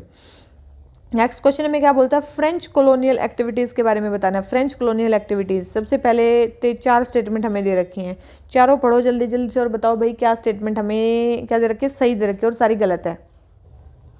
तो अगर आपको भाई अच्छे से आते होंगे तो ही आपने मतलब पढ़े होंगे तो ही अच्छे से आते होंगे आपको। सबसे पहले ट्रीटी ऑफ रिश्विक बोल रहे हैं कि 1697 में होती है, जिसमें पौंडीचेरी फ्रांस से मतलब लॉस हो जाता है। नहीं भाई, उनको रिस्टोर हो जाता है। इस ट्रीटी में फ्रेंच को दोबारा पौंडीचेरी मिल जाता है, ठीक है। इंपॉर्टेंट है, इसमें लॉस नहीं होता, उनको दोबारा मिल जाता। तो ये स्टेटमेंट तो रॉन्ग है। सेकंड बोले Spanish succession war give the French upper hand against the Portuguese. बोले कि जो स्पेनिश जो सक्सेशन वॉर हुआ, उसमें फ्रेंच को अपर हैंड मिल गया पोर्टुगीज से। तो आपको क्या पता होनी चाहिए, इसमें अगेन बैड टर्न आया था फ्रेंच के लिए यहाँ पे। मतलब जब स्पेनिश सक्सेशन वॉर का जब एंड हुआ, ब्रोक आउट हुआ यूरोप में, तो उससे फ्रेंच की जो कंडीशन है वो काफ़ी वीक हो गई थी, ठीक है, उससे स्ट्रॉन्ग नहीं हुई थी, और बहुत सारी उनको अपनी इंडिया में फैक्ट्रीज जो है वो अबंडन करनी पड़ी थी, जैसे कि सूरत हो गया, मछलीपट्टनम हो गया, यहाँ की जो इनको थी फैक्ट्रीज वो छोड़नी पड़ी थी। तो ये स्टेटमेंट गलत है कि फ्रेंच का अपर हैंड हो गया था, स्पेनिश सक्सेशन वॉर में नहीं हुआ था भाई। थर्ड बोले हैं Balasore and Kasimbazar were important trading centres of French. बोले कि बालासोर और कासिम बाजार थे इंपॉर्टेंट फ्रेंच के जो थे वो क्या थे, ट्रेडिंग सेंटर्स थे। देखिए ये हो सकते थे बिल्कुल, ये स्टेटमेंट ये इंपॉर्टेंट उनके क्या थे, ट्रेडिंग सेंटर्स थे फ्रेंच के, ये इंपॉर्टेंट है। तीसरा फोर्थ है नवाब अली वर्दी खान ने फ्रेंच को परमिशन दी टाउनशिप बनाने के लिए near Calcutta for the first time. तो आप सभी को पता है कलकत्ता के पास सबसे पहली जो थी परमिशन फ्रेंच को किसने दी थी, शाहिस्ता खान ने दी थी, अली वर्दी खान ने नहीं, एक नाम थे शाहिस्ता खान, शाहिस्ता सस्ता खान, ठीक है, शाहिस्ता खान ने उनको परमिशन दी थी 1673 में, ठीक है, शाहिस्ता खान ने दी थी, ठीक है। ये मुगल सूबेदार थे बंगाल के, जिन्होंने इनको चंदर नागौर में कलकत्ता के पास एक टाउनशिप बनाने को बोला था। तो ये स्टेटमेंट भी हमारी रॉन्ग हो जाती है। तो ठीक है, तो पहली स्टेटमेंट भी रॉन्ग, सेकंड स्टेटमेंट भी रॉन्ग, फोर्थ भी रॉन्ग, केवल सी करेक्ट है। तो क्वेश्चन नंबर 66 आंसर हो गया, सी आ जाते हैं अपने नेक्स्ट क्वेश्चन पे। नेक्स्ट क्वेश्चन में क्या बोलता है, with reference to working class movement consider the following statement. Working class movement के बारे में बताना है। Indian working class got complete support from native capitalist class to raise voice against exploitation by foreign employers. बोले कि जो Indian working class थी उसको कंप्लीट सपोर्ट मिला नेटिव कैपिटलिस्ट क्लास से, ताकि उनके to raise voice against exploitation by foreign employers, जो फॉरेन एम्प्लॉयर्स के अगेंस्ट, जो फॉरेन एम्प्लॉयर्स जो एक्सप्लोइटेशन कर रहे थे उनके अगेंस्ट वॉइस उठाने के लिए इंडियन वर्किंग क्लास को कंप्लीट सपोर्ट मिला, जो कैपिटलिस्ट क्लास थी उससे। तो एक बात बताओ, जो हमारी कैपिटलिस्ट क्लास थी वो भी तो इंडस्ट्री खोल रही थी, तो याद रखना जो कैपिटलिस्ट क्लास थी उसने बिल्कुल भी सपोर्ट, बहुत कम सपोर्ट किया, उन्होंने सपोर्ट नहीं किया, क्योंकि वो भी तो एक टाइप की फैक्ट्रीज खोल रहे थे, उनको भी वर्कर्स चाहिए थे और उनको भी सस्ते वर्कर्स चाहिए थे। तो वो नहीं चाहते थे कि भाई जो मतलब कोई भी वर्कर अगर उनके अगेंस्ट, मतलब आज फॉरेनर्स के अगेंस्ट उठा रहे हैं, कल आपके अगेंस्ट भी उठाएंगे, तो उन्होंने सपोर्ट उतना ज़्यादा नहीं किया था। तो ये बिल्कुल गलत स्टेटमेंट है कि नेटिव कैपिटलिस्ट क्लास ने इंडियन वर्किंग क्लास का फुल सपोर्ट किया था, नहीं किया था भाई। सेकेंड है first factory act prohibited the employment of children under the age of 16। तो आप सभी को पता चाहिए जो पहला फैक्ट्री एक्ट हुआ था उसमें 7 साल से 12 साल के बच्चों के लिए थी, भी 7 साल से कम के बच्चे काम नहीं कर सकते। 7 साल से 12 साल के बच्चे कितने घंटे काम करेंगे, 9 घंटे पर डे काम करेंगे, ये था फर्स्ट फैक्ट्री एक्ट में। तो ये स्टेटमेंट नहीं बोल रहे हैं कि 16 साल से नीचे नहीं भाई, 16 साल नहीं, 7 साल से नीचे तक के बच्चे वो जो थे वो काम नहीं करेंगे, 7 साल से 12 साल के बच्चे 9 घंटे तक काम करने थे। तो ये भी स्टेटमेंट रॉन्ग हो जाती है। तो फर्स्ट स्टेटमेंट भी रॉन्ग, सेकंड स्टेटमेंट भी रॉन्ग, हमें बतानी है करेक्ट स्टेटमेंट। तो ना पहली सही है ना दूसरी सही है, तो हमारा आंसर क्या हो जाता है, डी। करेक्ट बतानी है, ना फर्स्ट सही है ना सेकंड सही है, तो आंसर क्या हो जाता है, डी। तो क्वेश्चन नंबर 67 आंसर हो जाता है डी। आ जाते हैं अपने नेक्स्ट क्वेश्चन पे, 1 सेकेंड। तो क्वेश्चन नंबर 67 आंसर हो गया डी। आ जाते हैं नेक्स्ट क्वेश्चन पे। नेक्स्ट क्वेश्चन क्या बोलता है, वर्ल्ड कॉइन प्रोजेक्ट के बारे में बताने हैं। सबसे पहले बोला इसका एम था to create a new form of digital identity that can verify that its holder is a real human being. तो वर्ल्ड कॉइन प्रोजेक्ट इसीलिए था कि एक नई डिजिटल आइडेंटिटी क्रिएट की जाए, ताकि ये वेरीफाई किया जा सके कि जो इसका होल्डर है वो क्या हो, असली में मैन हो। तो वर्ल्ड कॉइन प्रोजेक्ट आप सभी को पता है, जिसने ChatGPT स्टार्ट किया था उसी का है, ओपन एआई का है, उसी कंपनी का है। ओपन एआई कंपनी का नाम सुना होगा, इसी कंपनी का है, ठीक है। इसमें लगभग 2 मिलियन से ज़्यादा साइन अप हो चुके हैं। बिल्कुल ये पहली स्टेटमेंट बिल्कुल सही है कि इसका एम है कि एक नई फॉर्म की डिजिटल आइडेंटिटी को क्रिएट करना। सेकंड बोले it will be use to generate a world ID. इससे क्या होगा, सारे मतलब वर्ल्ड के लोग अपनी अपनी आईडी क्रिएट कर लेंगे, तो इससे एक वर्ल्ड आईडी क्रिएट होगी पर्सन की आईज को स्कैन करके, जिसमें मतलब एक डिवाइस की हेल्प से, जिसका नाम होगा ऑर्ब। तो ये स्टेटमेंट भी हमारी बिल्कुल सही है कि भाई ऑर्ब एक डिवाइस है, उसकी हेल्प से आंखों को स्कैन किया जाएगा और वर्ल्ड आईडी क्रिएट की जाएगी। बिल्कुल सही स्टेटमेंट है, दोनों स्टेटमेंट सही है। तो फर्स्ट स्टेटमेंट भी सही है, सेकंड स्टेटमेंट भी सही है। हमें बतानी है करेक्ट स्टेटमेंट, तो दोनों स्टेटमेंट सही है, तो आंसर क्या हो गया, सी। ठीक है, वर्ल्ड कॉइन प्रोजेक्ट बता दिया किस कंपनी का है, ओपन एआई का है, ठीक है। क्या किया जाएगा वो भी पता चल गया, तो ये इंपॉर्टेंट है। तो क्वेश्चन नंबर 68 आंसर हो गया, सी। आ जाते हैं अपने नेक्स्ट क्वेश्चन पे, क्वेश्चन नंबर 69। क्वेश्चन नंबर 69 क्या बोलता है, साउथ इंडियन लिबरल फेडरेशन के बारे में बताना है। साउथ इंडियन लिबरल फेडरेशन काफ़ी इंपॉर्टेंट है, इसी को और किस नाम से जाना जाता है, साउथ इंडियन लिबरल फेडरेशन को ही जस्टिस पार्टी के नाम से जाना जाता है। किसके नाम से, जस्टिस पार्टी के नाम से जाना जाता है, किसके नाम से? जस्टिस पार्टी के नाम से। तो साउथ इंडियन लिबरल फेडरेशन को जस्टिस पार्टी के नाम से जाना जाता है। अब जस्टिस पार्टी के बारे में तो आप बता ही सकते हो।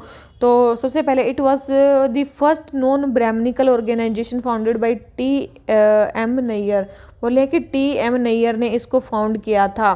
तो आपको पता होना चाहिए कि सबसे पहले ये स्टेटमेंट बिल्कुल सही है कि भाई इसको T.M. नैयर, और भी काफ़ी सारे मेंबर्स थे, ऐसा नहीं था कि यही थे। T.M. नैयर थे, साथ में C.N. मुदालियार का नाम सुना होगा, मुदालियार, ठीक है, मुदालियार, नैयर, और इसके अलावा A.M. थायारामल, ठीक है, शायद याद होगा आपको, A.M. थायारामल, ठीक है, जो भी था ये थे। तो इन्होंने मिल इनको मिल के फाउंड किया था। तो बिल्कुल ये स्टेटमेंट बिल्कुल सही है। और कब फाउंड की गई थी south Indian liberal federation justice party? 1916 में। कब फाउंड की गई थी? कब फाउंड की गई? 1916 में। किसने की थी वो भी हमने नाम बता दिए हैं।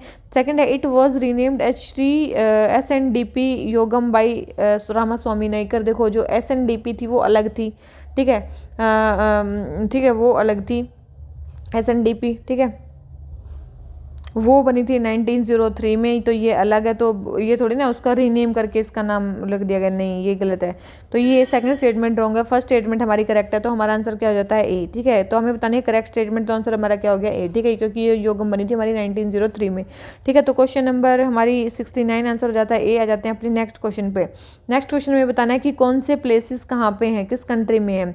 सबसे पहले है कुरिल आइलैंड, जेदा और लच्छिन। देखो इसमें कुछ नहीं पता होगा तो ये दो जगह तो आपको जरूर पता होनी चाहिए, कुरिल आइलैंड और जेदा, और जो आपको कुछ भी ना पता हो, ठीक है। तो मेरे ख्याल से आपको पता होगा भाई कुरिल आइलैंड और जेदा का, ठीक है। तो कुरिल आइलैंड कहाँ पे है? आप सभी को पता है जापान और रशिया के बीच में मतलब वो चल रहा था। तो ये कहाँ पे है? मतलब जापान और रशिया के बीच के आइलैंड है जिनमें इनके ऊपर वो चल रहा है, ठीक है। तो जापान के आइलैंड है इन, मतलब मान लो कि ये जापान है और यहाँ पे बहुत सारे आइलैंड हैं, ठीक है। जापान में इनको नॉर्दर्न टेरिटरी बोला जाता है ना, जापान में इनको नॉर्दर्न टेरिटरी बोला जाता है, रशिया में इनको कुरिल आइलैंड बोला जाता है, और साउथ कोरिया इनको डोकडो आइलैंड बोलते हैं, ठीक है। तो ये कुरिल आइलैंड कहाँ के हैं? मेनली जापान के, ठीक है। तो याद रखना, वैसे इनको वो करता है जापान और उसके बीच में, रशिया के बीच में, तो ये डिस्प्यूटेड आइलैंड है, ठीक है। तो ध्यान रखना, तो ये रशिया के कंट्रोल में, मेन चीज़ इसको मान सकते हो रशिया के कंट्रोल में, ठीक है। तो कुरिल आइलैंड या तो जापान होगा या रशिया होगा, कनाडा तो नहीं होगा। तो थर्ड स्टेटमेंट रॉन्ग हो जाती है। फिर जाते हैं हमारा जेदा।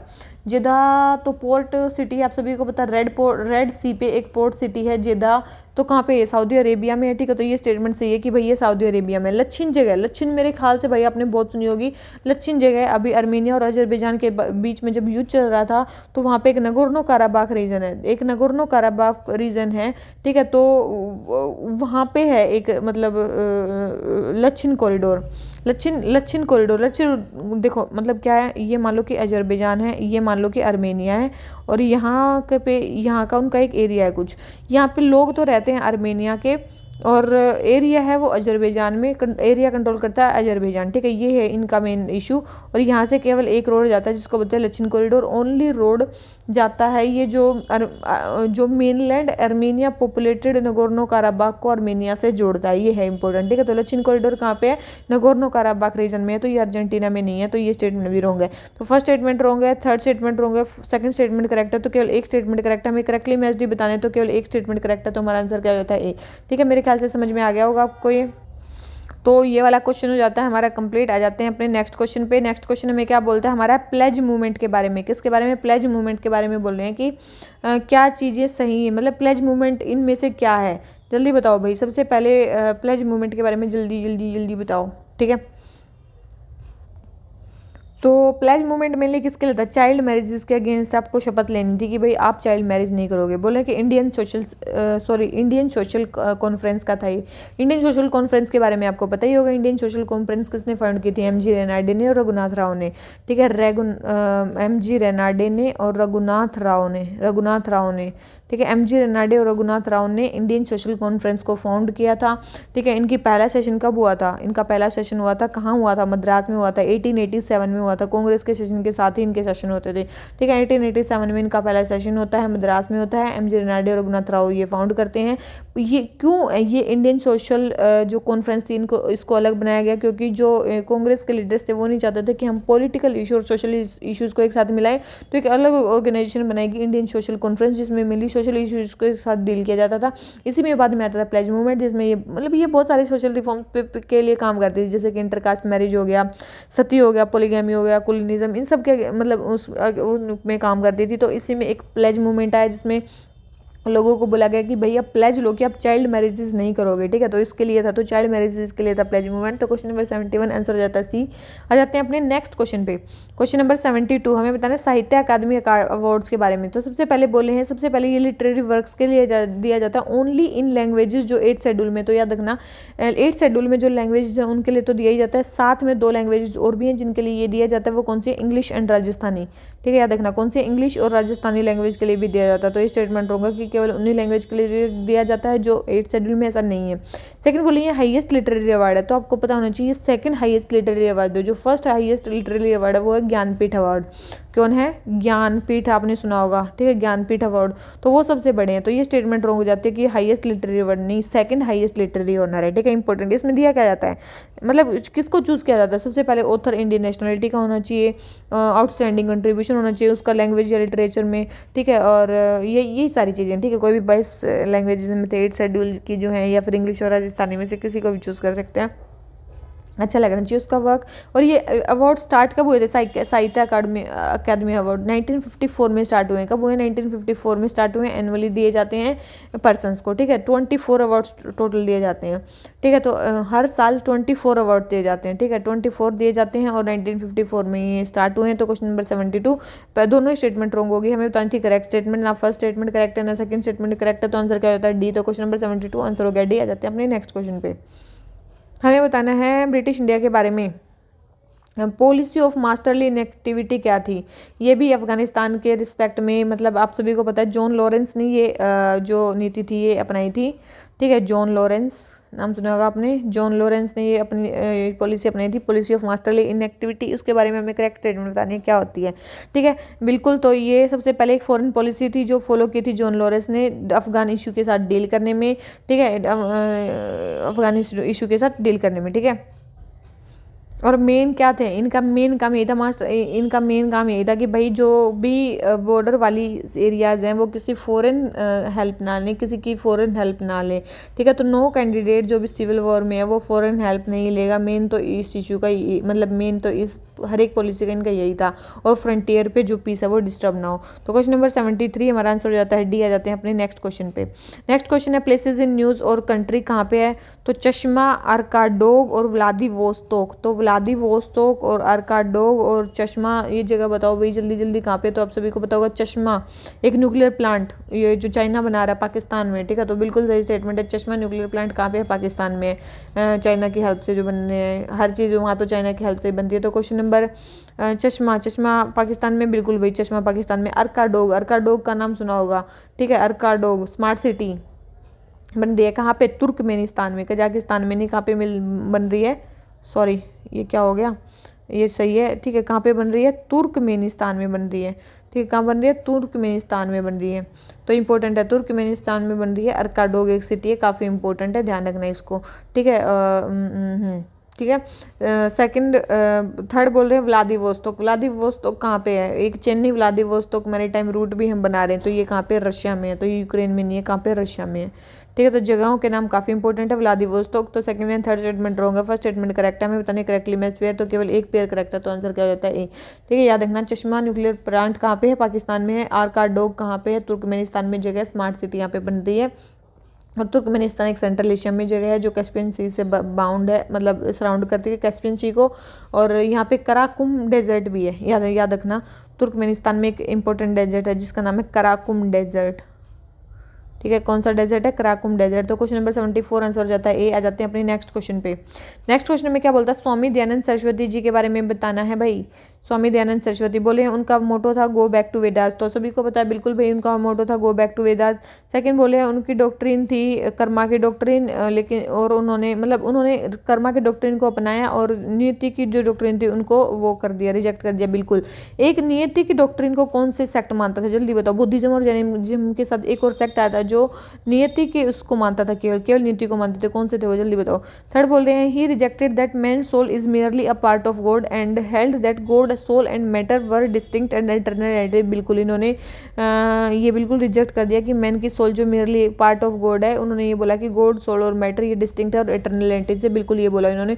तो तीनों स्टेटमेंट उन्होंने बोली, तो हमारा आंसर क्या हो गया? सी। बिल्कुल। और इन्होंने ये फेमस किसके लिए जाने जाते हैं? आर्य समाज के लिए। किसके लिए जाने जाते हैं? मेन आर्य समाज के लिए जाने जाते हैं। इनका मेन नाम क्या था? मूलशंकर। इनका मेन नाम क्या था? दयानंद का इनका नाम था मूलशंकर। गुजरात में इनका जन्म होता है, ब्राह्मण फैमिली में जन्म होता है। फिर ये मतलब आर्य समाज की निकल जाते हैं घर से। फिर ये 1875 में इन्होंने फर्स्ट आर्य समाज बॉम्बे में बनाया था, शायद आपको याद भी हो। 1875 में इन्होंने आर्य समाज बनाया था, ठीक है। और फिर बाद में इसकी जो हेडक्वार्टर थे वो लाहौर में इन्होंने एस्टेब्लिश कर दिए थे, लाहौर में, ठीक है। बाद में इनके हेडक्वार्टर कहाँ पे बन गए थे? लाहौर में बन गए थे, ठीक है। वेदास के बारे में इन्होंने बोला, गो बैक टू वेदास बोला, ये भी इन्होंने बोला, ठीक है। इनकी एक फेमस बुक है सत्यार्थ प्रकाश।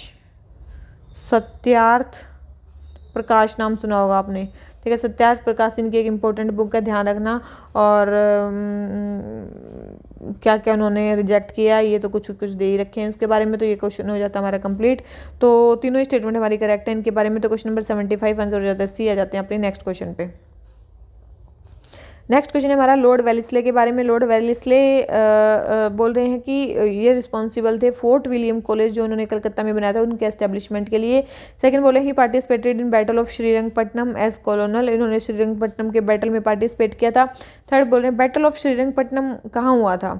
ही served as governor of Madras and later served as governor general of Bengal. तो पता होना चाहिए भाई, बिल्कुल ये इन्होंने फोर्ट विलियम कॉलेज को एस्टैब्लिश करने के लिए ये रिस्पॉन्सिबल थे। बिल्कुल बिल्कुल सही स्टेटमेंट ये हमें लिख रखी है, बिल्कुल सही स्टेटमेंट है। ये गवर्नर जनरल थे बंगाल के 1798 से 1805 तक। गवर्नर जनरल ऑफ बंगाल कब थे? 1798 से लेके 1805 तक ये गवर्नर जनरल थे, बिल्कुल सही स्टेटमेंट है। और इन्होंने बैटल ऑफ श्रीरंगपट्टनम में भी पार्टिसिपेट किया था। बिल्कुल, बैटल ऑफ श्रीरंगपट्टनम कौन सा बैटल था? फोर्थ एंग्लो मैसूर वॉर, आपने शायद सुना हो। फोर्थ एंग्लो मैसूर वॉर था बैटल ऑफ श्रीरंगपट्टनम, जो उसके बीच में हुआ था, ब्रिटिशर्स के बीच में और टीपू सुल्तान के बीच में हुआ था, ठीक है। जिसमें फाइनली जो मैसूर वाला एरिया था वो किसके पास आ गया था? ब्रिटिशर्स के पास आ गया था, ठीक है। तो बैटल ऑफ श्रीरंगपट्टनम में भी इन्होंने पार्टिसिपेट किया था, तो उस टाइम पे थे तो इन्होंने पार्टिसिपेट किया था, तो बिल्कुल सही स्टेटमेंट है। फोर्थ एंग्लो मैसूर वार कब हुआ था? 1799 में हुआ था, ठीक है, ध्यान रखना। तो फिर वो जो मैसूर था वो इन्होंने एक वो भी स्टार्ट की थी वेलेस्ले ने, सब्सिडरी अलायंस, उसके अंडर मैसूर को भी डाल दिया था, ठीक है। तो सब्सिडरी अलायंस के अंडर उसको भी डाल दिया था, ये भी इन्होंने स्टार्ट की थी। तो तीनों स्टेटमेंट हमारी सही है। तो क्वेश्चन नंबर 76 हमें बताने करेक्ट स्टेटमेंट, तो तीनों स्टेटमेंट करेक्ट है, तो आंसर क्या हो जाता है? सी। तो क्वेश्चन नंबर 76 आंसर हो गया सी। आ जाते हैं अपने नेक्स्ट क्वेश्चन पे। हमें बताना है पोर्टुगीज एक्टिविटीज़ के बारे में। सबसे पहले है Portuguese sent Jesus press to Shahjahan court and were able to obtain his favour and support. बोले कि पोर्टुगीज ने जीसस प्रिस्ट को शाहजहां के कोर्ट में भेजा और वो उसके फेवर और सपोर्ट ले पाए। तो याद रखना, जीसस ने गुड इम्प्रेशन जो दिया था वो अकबर को दिया था। याद रखना, शाहजहां ने तो इनको अरेस्ट करवा दिया और टॉर्चर करवाया था। मतलब शाहजहां के टाइम पे बिल्कुल भी इनको कोई भी एडवांसेस नहीं मिले। इंपॉर्टेंट है, ध्यान रखना। शाहजहां ने इनको बिल्कुल भी भाव नहीं दिया। अकबर के टाइम पे बिल्कुल ऐसा हुआ था। तो फर्स्ट स्टेटमेंट तो बिल्कुल रॉन्ग है कि पोर्टुगीज ने जीसस प्रेस्ट को शाहजहां के टाइम पे भेजा और उन्होंने बहुत अच्छा फेवर किया, बिल्कुल भी नहीं किया। सेकंड बोले they made money through boat trade and slave capture in India. तो ये स्टेटमेंट जो है ये क्या हमारी सही है? तो बिल्कुल सही स्टेटमेंट है। स्लेव और ट्रेड से दोनों से ही ये पैसे कमाते थे। थर्ड बोले one of the reason for decline of Portuguese in India was their involvement in piracy. तो बिल्कुल भाई, तो ये स्टेटमेंट भी बिल्कुल सही है कि पायरेसी में ही ज़्यादा इन्वॉल्व थे, इसलिए इनका डिक्लाइन हो गया। वन ऑफ द रीजन था ये नहीं था, केवल यही रीजन था। तो क्वेश्चन नंबर सेकंड और थर्ड सही है, फर्स्ट स्टेटमेंट रॉन्ग है, तो हमें पता नहीं करेक्ट स्टेटमेंट। तो दोनों दो स्टेटमेंट करेक्ट है, एक स्टेटमेंट रॉन्ग है, तो हमारा आंसर क्या जाता है? बी। तो क्वेश्चन नंबर 77 आंसर हो जाता है बी। आ जाते हैं अपने नेक्स्ट क्वेश्चन पे। हवाना सिंड्रोम क्या है? तो जल्दी बताओ भी हवाना सिंड्रोम क्या है? तो मेरे ख्याल से आपको पता होगा। तो क्वेश्चन नंबर 78 हमारा आंसर हो जाता है डी। ये थोड़ी सी इल फीलिंग होती है स्ट्रेंज साउंड सुनने की वजह से, मतलब कोई स्ट्रेंज साउंड सुनने की वजह से ये होती है, ठीक है। हवाना सिंड्रोम एक मेंटल हेल्थ सिम्टम्स हैं जो एक्सपीरियंस किए गए हैं मेनली कि मतलब अजीब अजीब सी साउंड सुन के, ठीक है, जिसमें nausea, vertigo, headache, memory loss, ये सारी फीलिंग्स आती हैं। तो क्वेश्चन नंबर 78 आंसर हो जाता है डी। आ जाते हैं नेक्स्ट क्वेश्चन पे। हवाना सिंड्रोम कुछ नहीं है, फालतू की अजीब अजीब आवाज़ कहीं पर सुनाई देती हैं, अब हमारे इंडिया में बोला जाए तो भूत प्रेत जो सुनाई देते हैं उसको बोलते हैं हवाना सिंड्रोम, ठीक है। उसके बाद आदमी बीमार हो जाते हैं। तो क्वेश्चन नंबर 78 आंसर हो गया डी। आ जाते हैं नेक्स्ट क्वेश्चन पे। नेक्स्ट क्वेश्चन क्या है, कंपोजिट क्वांटम मटेरियल के बारे में बताना है। बोले एक composite quantum material combines two different quantum properties in one substance. तो कंपोजिट क्वांटम मटेरियल उसी को बोलेंगे, बिल्कुल सही स्टेटमेंट है। यही करते हैं। रशबा स्प्लिटिंग एक क्वांटम फिनोमिना है जिसमें इलेक्ट्रॉन को सेपरेट किया जाता है। इलेक्ट्रॉन सेपरेट होते हैं ड्यू टू इलेक्ट्रिक फील्ड के इंटरेक्शन के कारण, बिल्कुल ये स्टेटमेंट। रशबा देखो, या रशबा स्प्लिटिंग क्या होती है, जिसमें इलेक्ट्रॉन सेपरेट होते हैं इलेक्ट्रिक फील्ड के कारण।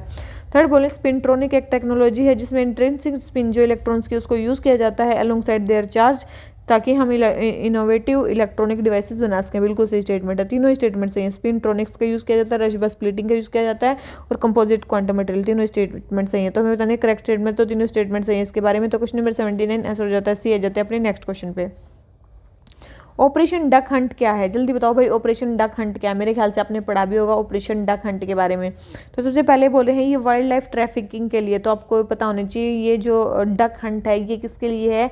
ये एक मालवेयर आया था, मतलब यूएस गवर्नमेंट ने मतलब अभी सब सक्सेसफुली डिसमेंटल कर दिया है एक नोटोरियस क्वैकबोट नेट को।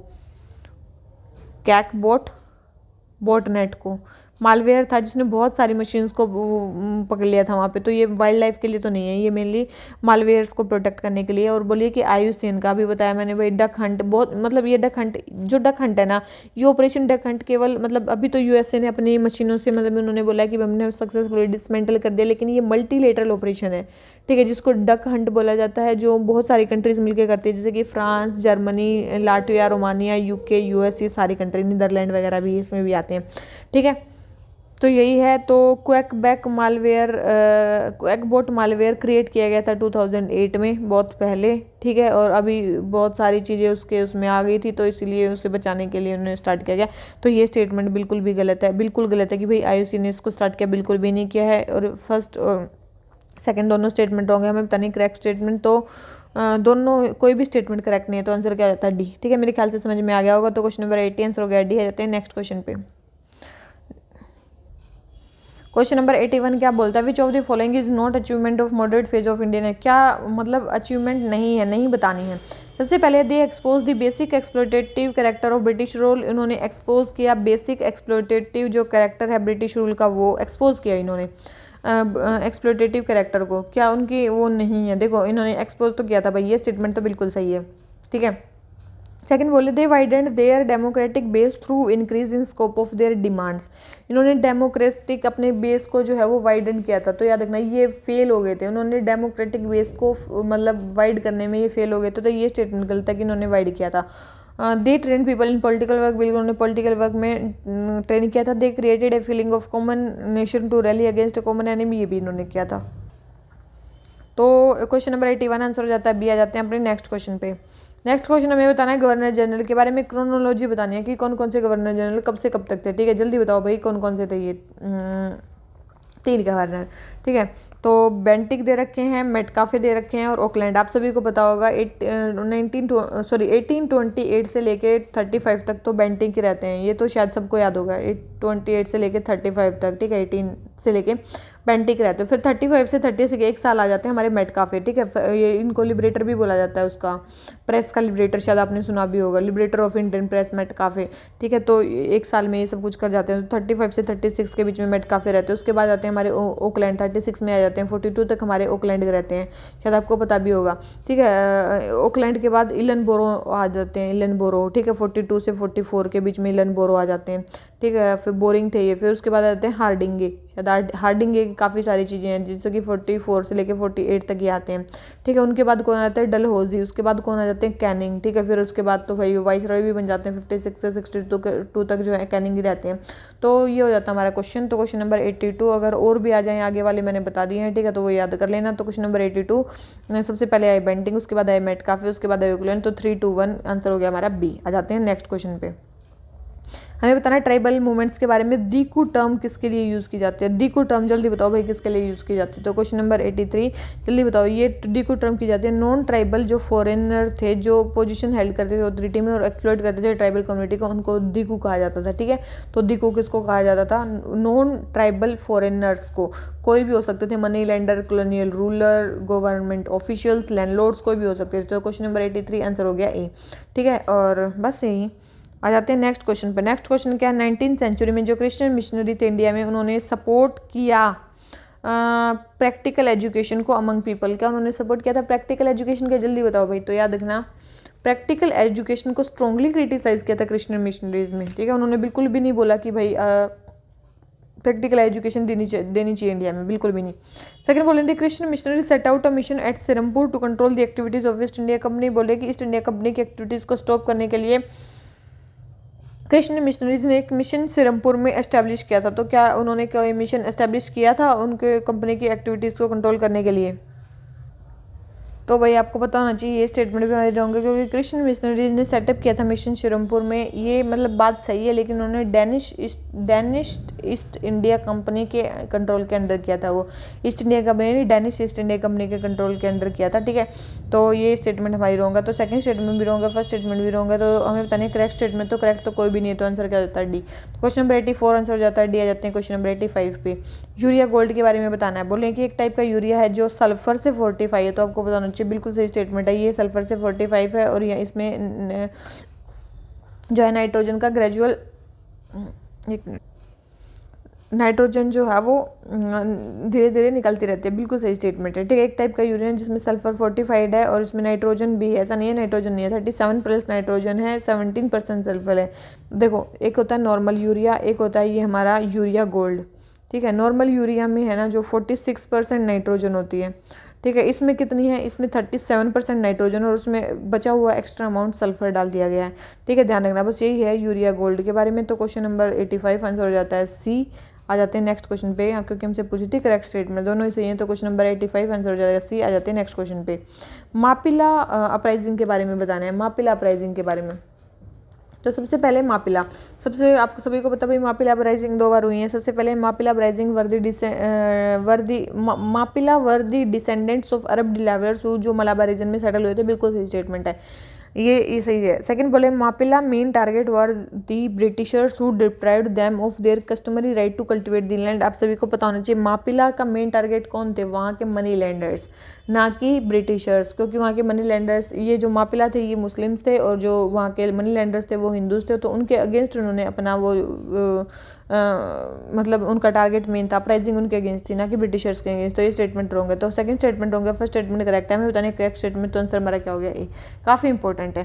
ठीक है, मापिला अपराइजिंग वैसे तो ये थी 22 रेबिलियंस हुए थे 1836 से लेके 54 के बीच में। इनमें 22 रेबिलियन होते हैं। किसके अगेंस्ट हुए थे मैंने बता दिया। ठीक है, तो टारगेट हिंदू जानमीज थे, मतलब जो वहाँ पे टैक्स कलेक्ट करते थे, ये था। और 1921 में भी मतलब हुआ था ये रेबिलियन, ध्यान रखना। ठीक है, 1921 में भी हुआ था और पहले भी हुए थे। तो ये केवल एक बार नहीं हुआ, कई बार हो चुके हैं। और इनमें भी कम से कम 22 बार रेबिलियन हुआ था इसके बीच में भी, इन सालों के बीच में भी। तो क्वेश्चन नंबर 86 आंसर हो जाता है ए। आ जाते हैं नेक्स्ट क्वेश्चन पे। हमें बताना है SNDP मूवमेंट के बारे में। थोड़ी देर पहले आया था हमारा SNDP के बारे में। बोले हैं कि ये एस्टेब्लिश की गई थी मद्रास में, श्री नारायण गुरु ने एस्टेब्लिश की थी। तो पता होनी चाहिए, बिल्कुल सही स्टेटमेंट है कि नहीं है, जल्दी बताओ भाई। तो पता होनी चाहिए भाई कि इसको मद्रास में नहीं, सबसे पहले तो केरला में एस्टेब्लिश किया गया था। कहाँ पे? केरला में। इस आवाज़ ऑफ केरला में इसको एस्टेब्लिश किया गया था। तो ये स्टेटमेंट हमारी वैसे ही गलत हो जाती है। तो फर्स्ट स्टेटमेंट हमारी लोग हो जाती है श्री नारायण गुरु स्वामी ने एस्टेब्लिश किया था इजावाज ऑफ केरला में बैकवर्ड कास्ट के लिए, जो भी बैकवर्ड कास्ट थे, जो अनटचेबल समझे जाते थे, जिनको एजुकेशन डिनाई की जाती थी, जिनको टेम्पल एंट्री में भी डिनाई किया जाता था, उनके लिए मेनली ये स्टार्ट किया था। ठीक है, सेकंड बोले this organisation build a number of temples that were open only to Ezhava caste to counter Brahmanical domination. बोले कि इस ऑर्गेनाइजेशन ने बहुत सारे टेम्पल्स खोले। तो याद रखना इसमें कोई टेम्पल वेम्पल नहीं खोले, इनका मेन टारगेट था जो भी टेम्पल्स बने हुए हैं उनमें एंट्री करवाना। तो यूनिवर्सल टेम्पल एंट्री और सोशल इल्स के अगेंस्ट ये था, ना कि उन्होंने टेम्पल खोले थे। तो ये चीज़ ध्यान रखना। तो ये स्टेटमेंट रॉन्ग हो जाती है। तो फर्स्ट स्टेटमेंट भी रॉन्ग, सेकंड स्टेटमेंट भी रॉन्ग, हमें बतानी है note correct statement, wrong statement बतानी है। तो दोनों ही स्टेटमेंट हमारी क्या हो जाती है, रॉन्ग। ठीक है, मेरे ख्याल से समझ में आ गया होगा। तो यूनिवर्सल टेम्पल एंट्री प्रोग्राम था ये, ना कि ये था। ठीक है, और मेनली सोशली मतलब स्पिरिचुअली अपलिफ्ट करने के लिए था, जो भी इजावाज कम्युनिटीज़ थी वहाँ की उसको। ठीक है, और योगम वाला जो है ना, SNDP योगम, आपने जो हमने पहले पढ़ा था वो पढ़ा था योगम। जो योगम बना था वो बना था 1903 में ट्रेवनकोर रेगुलेशन में, ट्रेवनकोर के वहाँ पे। ठीक है, तो ध्यान रखना। तो क्वेश्चन नंबर 87 आंसर हो जाता है सी। आ जाते हैं अपने नेक्स्ट क्वेश्चन पे। नेक्स्ट क्वेश्चन में क्या बोलता है, it was first organize strike by any section of working class. बोले कि पहली ऑर्गेनाइज स्ट्राइक थी, सबसे पहली ऑर्गेनाइज स्ट्राइक कौन सी थी। इसमें डिमांड थी वेजेस के बारे में, आवर्स ऑफ वर्क के बारे में, और या फिर अदर कंडीशन ऑफ सर्विस के बारे में।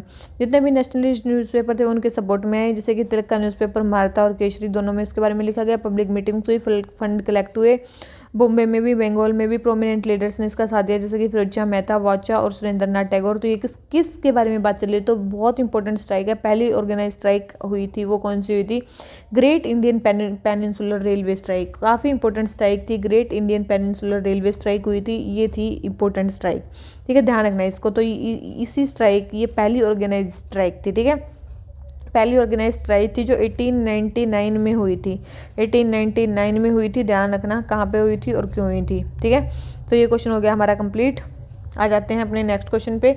और इसके अलावा ये तो पहली स्ट्राइक होगी वर्किंग क्लास। वर्किंग क्लास के बारे में अगर आपने वर्किंग क्लास के वो पढ़े हुए, मतलब अगर आपने बुक पढ़ी उसके बारे में पता होगा कि पहला कमीशन कब बैठा था, 1875 में बैठा था। ठीक है, उसके अलावा अगर बात करें फैक्ट्री एक्ट फर्स्ट कब आया था, 1881 में आया था। फैक्ट्री एक्ट 2 कब हुआ था, 1891 में आया था।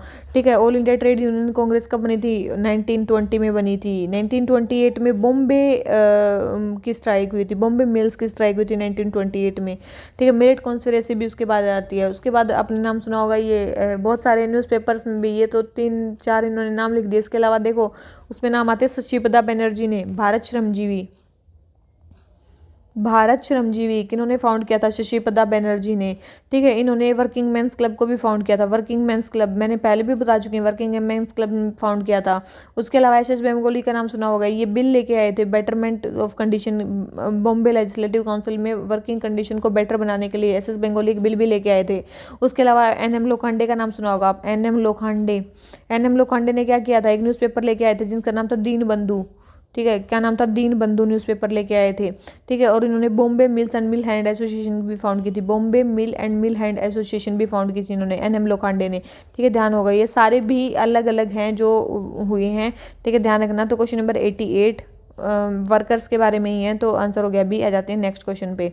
हमें बताना है इंडिगो रिवोल्ट के बारे में, इंडिगो रिवोल्ट के बारे में। The reason for the revolt was the forceful growing of indigo without any increase in wages. तो ये स्टेटमेंट क्या है, बिल्कुल हमारी सही है कि गलत है, बिल्कुल सही है भाई, कि इसका पहला रीजन था कि फोर्सफुल जो इंडिगो ग्रो करवा रहे थे बिना इंक्रीज के वेजेस में, बिल्कुल इसका रीजन यही था।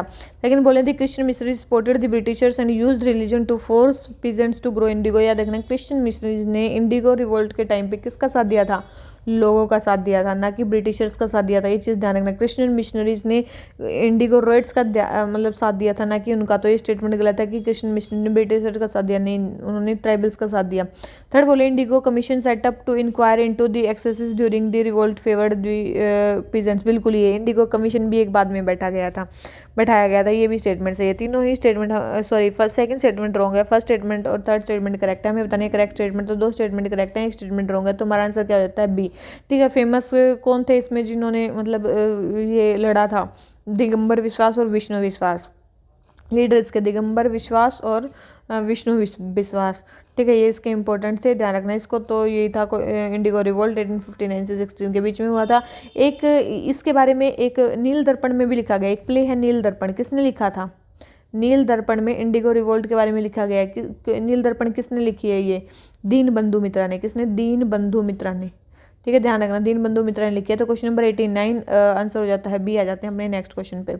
हमें बताना है विलियम एडम्स रिपोर्ट के बारे में, विलियम एडम्स रिपोर्ट के बारे में किसके बारे में थी विलियम एडम्स वर्ड, जल्दी बताओ किसके बारे में थी, एजुकेशन के बारे में। तो report on education in British provinces, शायद आपको पता होगा, ठीक है, उसके लिए थी। तो क्वेश्चन नंबर 90 आंसर क्या हो जाता है, सी। आ जाते हैं अपने नेक्स्ट क्वेश्चन पे, क्वेश्चन नंबर 91 पे। क्वेश्चन नंबर 91 हमारे क्या बोल रहा है, with reference to policy development of education की पॉलिसी के बारे में बताना है। सबसे पहले बोले यूटिलिटेरियन प्रेफर कर रहे थे इंग्लिश को as a medium of instruction education as more suited to demands of administration, और ओरिएंटलिस्ट जो थे वो बोल रहे थे कि Indian learning to be substandard and hence favour the English language over vernacular.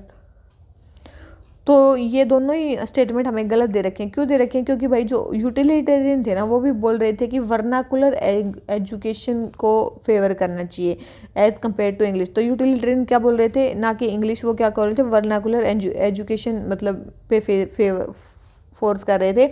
Orientalist क्या कर रहे थे, ये बोल रहे थे कि इंडियन लर्निंग सब स्टैंडर्ड नहीं है, हमें एक्सपेंशन करना चाहिए ट्रेडिशनल इंडियन लर्निंग का, ठीक है, और स्टूडेंट्स को उसी में प्रिपेयर करवाना चाहिए। तो ये स्टेटमेंट रॉन्ग है कि भाई इन्होंने इंग्लिश लैंग्वेज को फेवर किया, इन्होंने भी फेवर नहीं किया। तो ना ओरिएंटलिस्ट ने फेवर किया, ना यूटिलिटेरियन ने फेवर किया। फेवर इंग्लिश लैंग्वेज को किसने किया, लिबरल्स ने। किसने फेवर किया, लिबरल्स ने किया। तो ध्यान रखना, जैसे कि लॉर्ड मैकॉले थे, उन्होंने फेवर किया। तो first and third statement wrong, second statement wrong है, हमें पता नहीं करेक्ट स्टेटमेंट, तो करेक्ट तो कोई भी नहीं है, तो आंसर क्या हो जाता है, डी। ठीक है, मेरे ख्याल से समझ में आ गया होगा किसने किसको सपोर्ट किया। तो क्वेश्चन नंबर ये 91 हो गया कंप्लीट। आ जाते हैं 92 पे। कौन सी मराठा कहाँ पे रूल कर रहे थे, ठीक है, कौन से मराठा कहाँ पे रूल कर रहे थे, तो सिंधिया, अभी ग्वालियर की ट्रीटी भी हुई थी, वो सिंधिया के साथ हुई थी। इसका मतलब सिंधिया कहाँ रूल कर रहे थे, ग्वालियर में रूल कर रहे थे, ठीक है। गायकवाड़ कहाँ थे, आप सभी को पता है गायकवाड़, आज मैंने पढ़ा था, गुजरात में थे, ठीक है, याद रखना, उनकी बड़ौदा कैपिटल थी। तो गायकवाड़ कहाँ थे, गुजरात में थे, वो इंदौर में नहीं थे। तो ये स्टेटमेंट रॉन्ग है। फिर आ गया हमारा होलकर। होलकर हमारे कहाँ थे, होलकर जल्दी बताओ भाई, होलकर हमारे कहाँ थे, मालवा के रीजन में थे होलकर, ठीक है। होलकर कहाँ थे, मालवा के रीजन में थे, ना कि बड़ौदा में। कहाँ थे, मालवा के रीजन में थे, मालवा के रीजन में थे। भोंसले, ये हमारे भोंसले कहाँ थे, भोंसले कहाँ थे, नागपुर महाराष्ट्र में, ठीक है, नागपुर के एरिया में थे, ठीक है, नागपुर के एरिया में थे, ना कि महाराष्ट्र में। अगर आप महाराष्ट्र याद करोगे तो फिर ये गलत हो जाएगा क्वेश्चन। तो ये नागपुर एरिया में थे भोंसले। और फिर हमारा पेशवा, पेशवा कहाँ थे, पूना में, ठीक है, पेशवा, पूना की ट्रीटी भी हुई थी, तो पेशवा कहाँ थे, पूना में हुई थी, ठीक है। तो ये स्टेटमेंट भी हमारी रॉन्ग हो गई। तो हमें बतानी है क्या करेक्टली मैच्ड पेयर, कौन से करेक्टली मैच्ड पेयर है। तो इसमें से केवल एक ही, सिंधिया के बारे में सही लिख रखा है, तो केवल एक करेक्टली मैच्ड पेयर है। तो क्वेश्चन नंबर 92 आंसर क्या हो गया, ए, केवल एक करेक्ट है, ठीक है। तो क्वेश्चन नंबर 92 आंसर हो गया ए। आ जाते हैं अपने नेक्स्ट क्वेश्चन पे। हमें बताना है विडो रीमैरिज के बारे में। विडो रीमैरिज बोले, हिंदू विडो रीमैरिज एक्ट 1856 पास किया गया ब्रिटिश गवर्नमेंट के द्वारा, जो भी उन डिमांड्स को सप्रेस करने के लिए जो भी लीगल कर रहे थे विडो। देखो, हिंदू विडो रीमैरिज एक्ट पास किया गया विडो के रीमैरिज को सप्रेस करने के लिए नहीं, मतलब उसको लीगलाइज करने के लिए, ना कि उसको सप्रेस करने के लिए। तो ये स्टेटमेंट तो रॉन्ग है।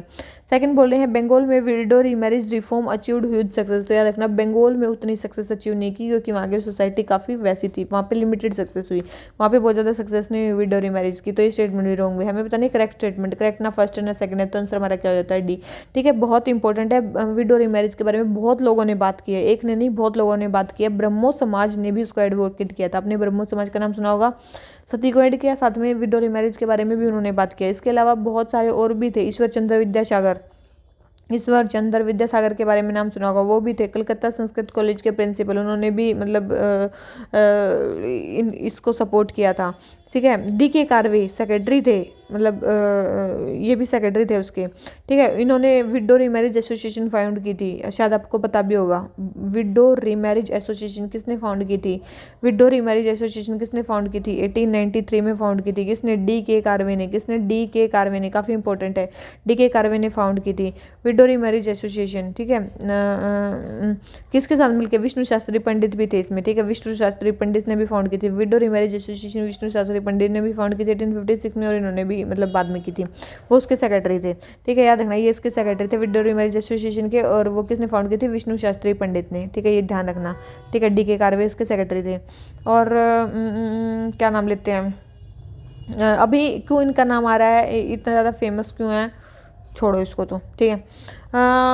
एक और मैंने बताई थी विडो रीमैरिज के लिए, मतलब विडो रीमैरिज के को एडवोकेट करने के लिए एक वो आई थी,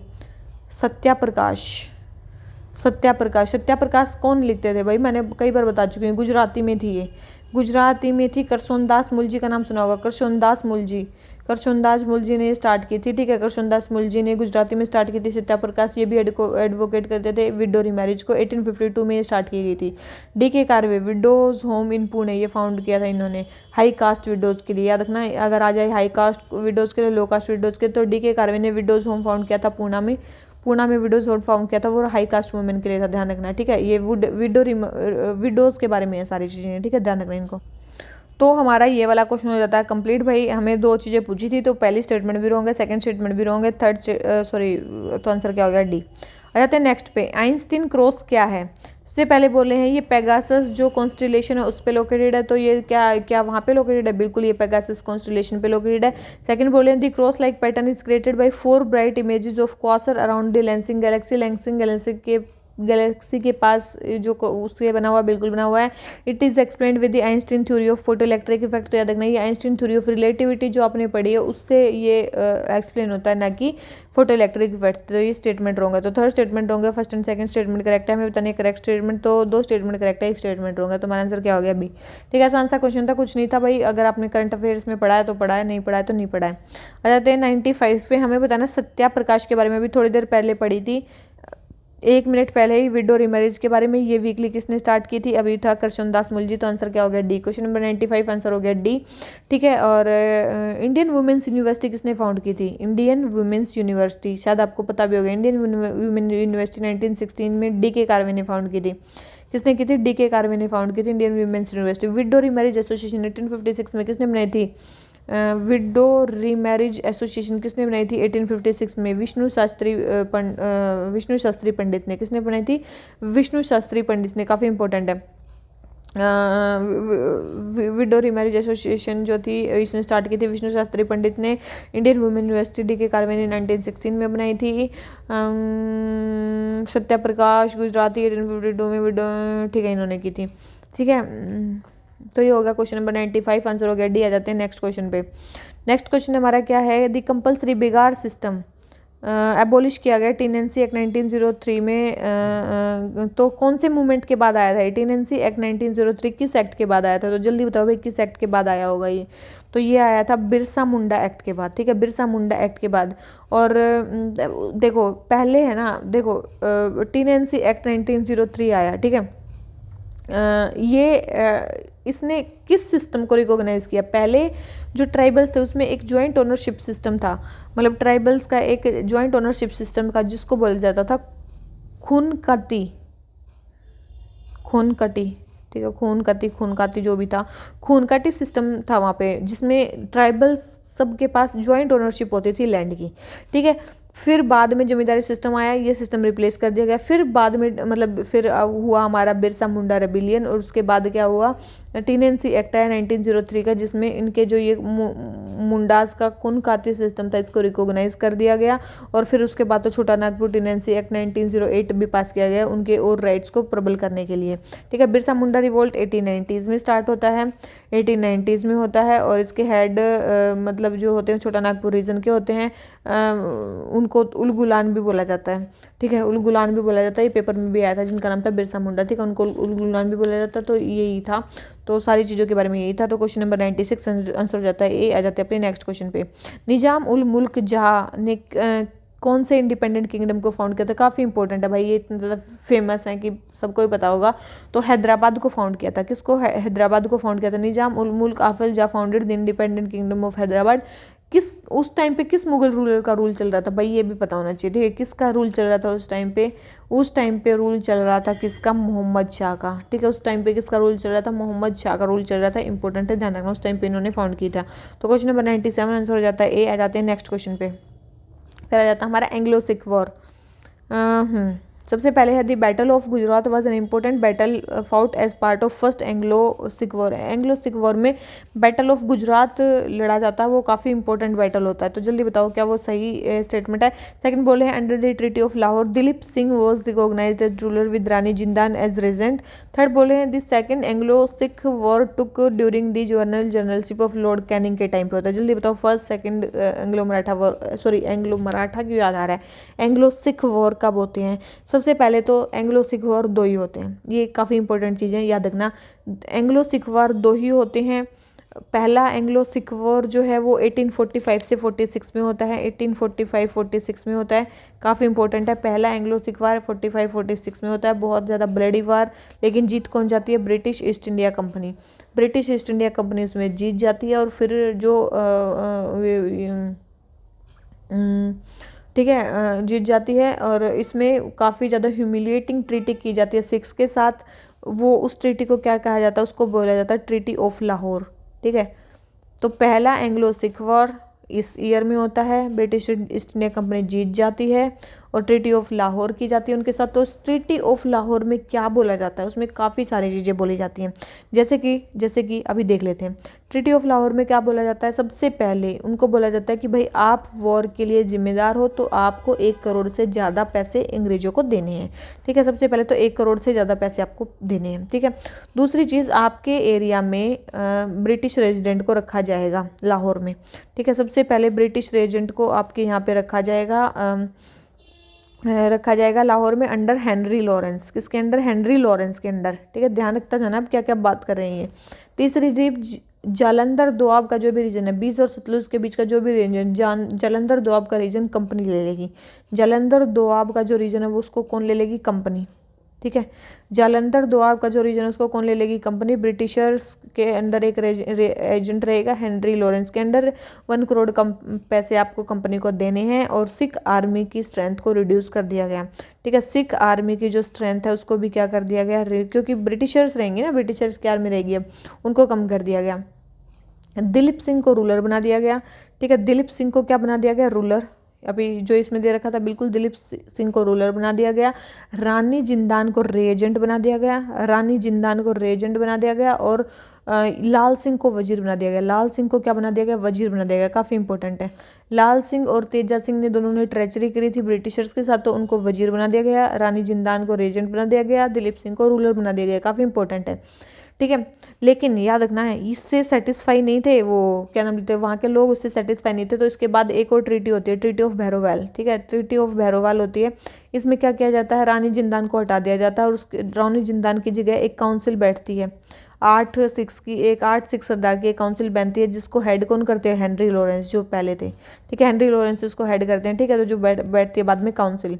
ठीक है, तो री एजेंट की जगह यहाँ पे 8 मेंबर की एक काउंसिल आ जाती है जो इसको बाद में वो करती है, वो होते हैं ट्रीटी ऑफ भैरोवाल, वो अलग है।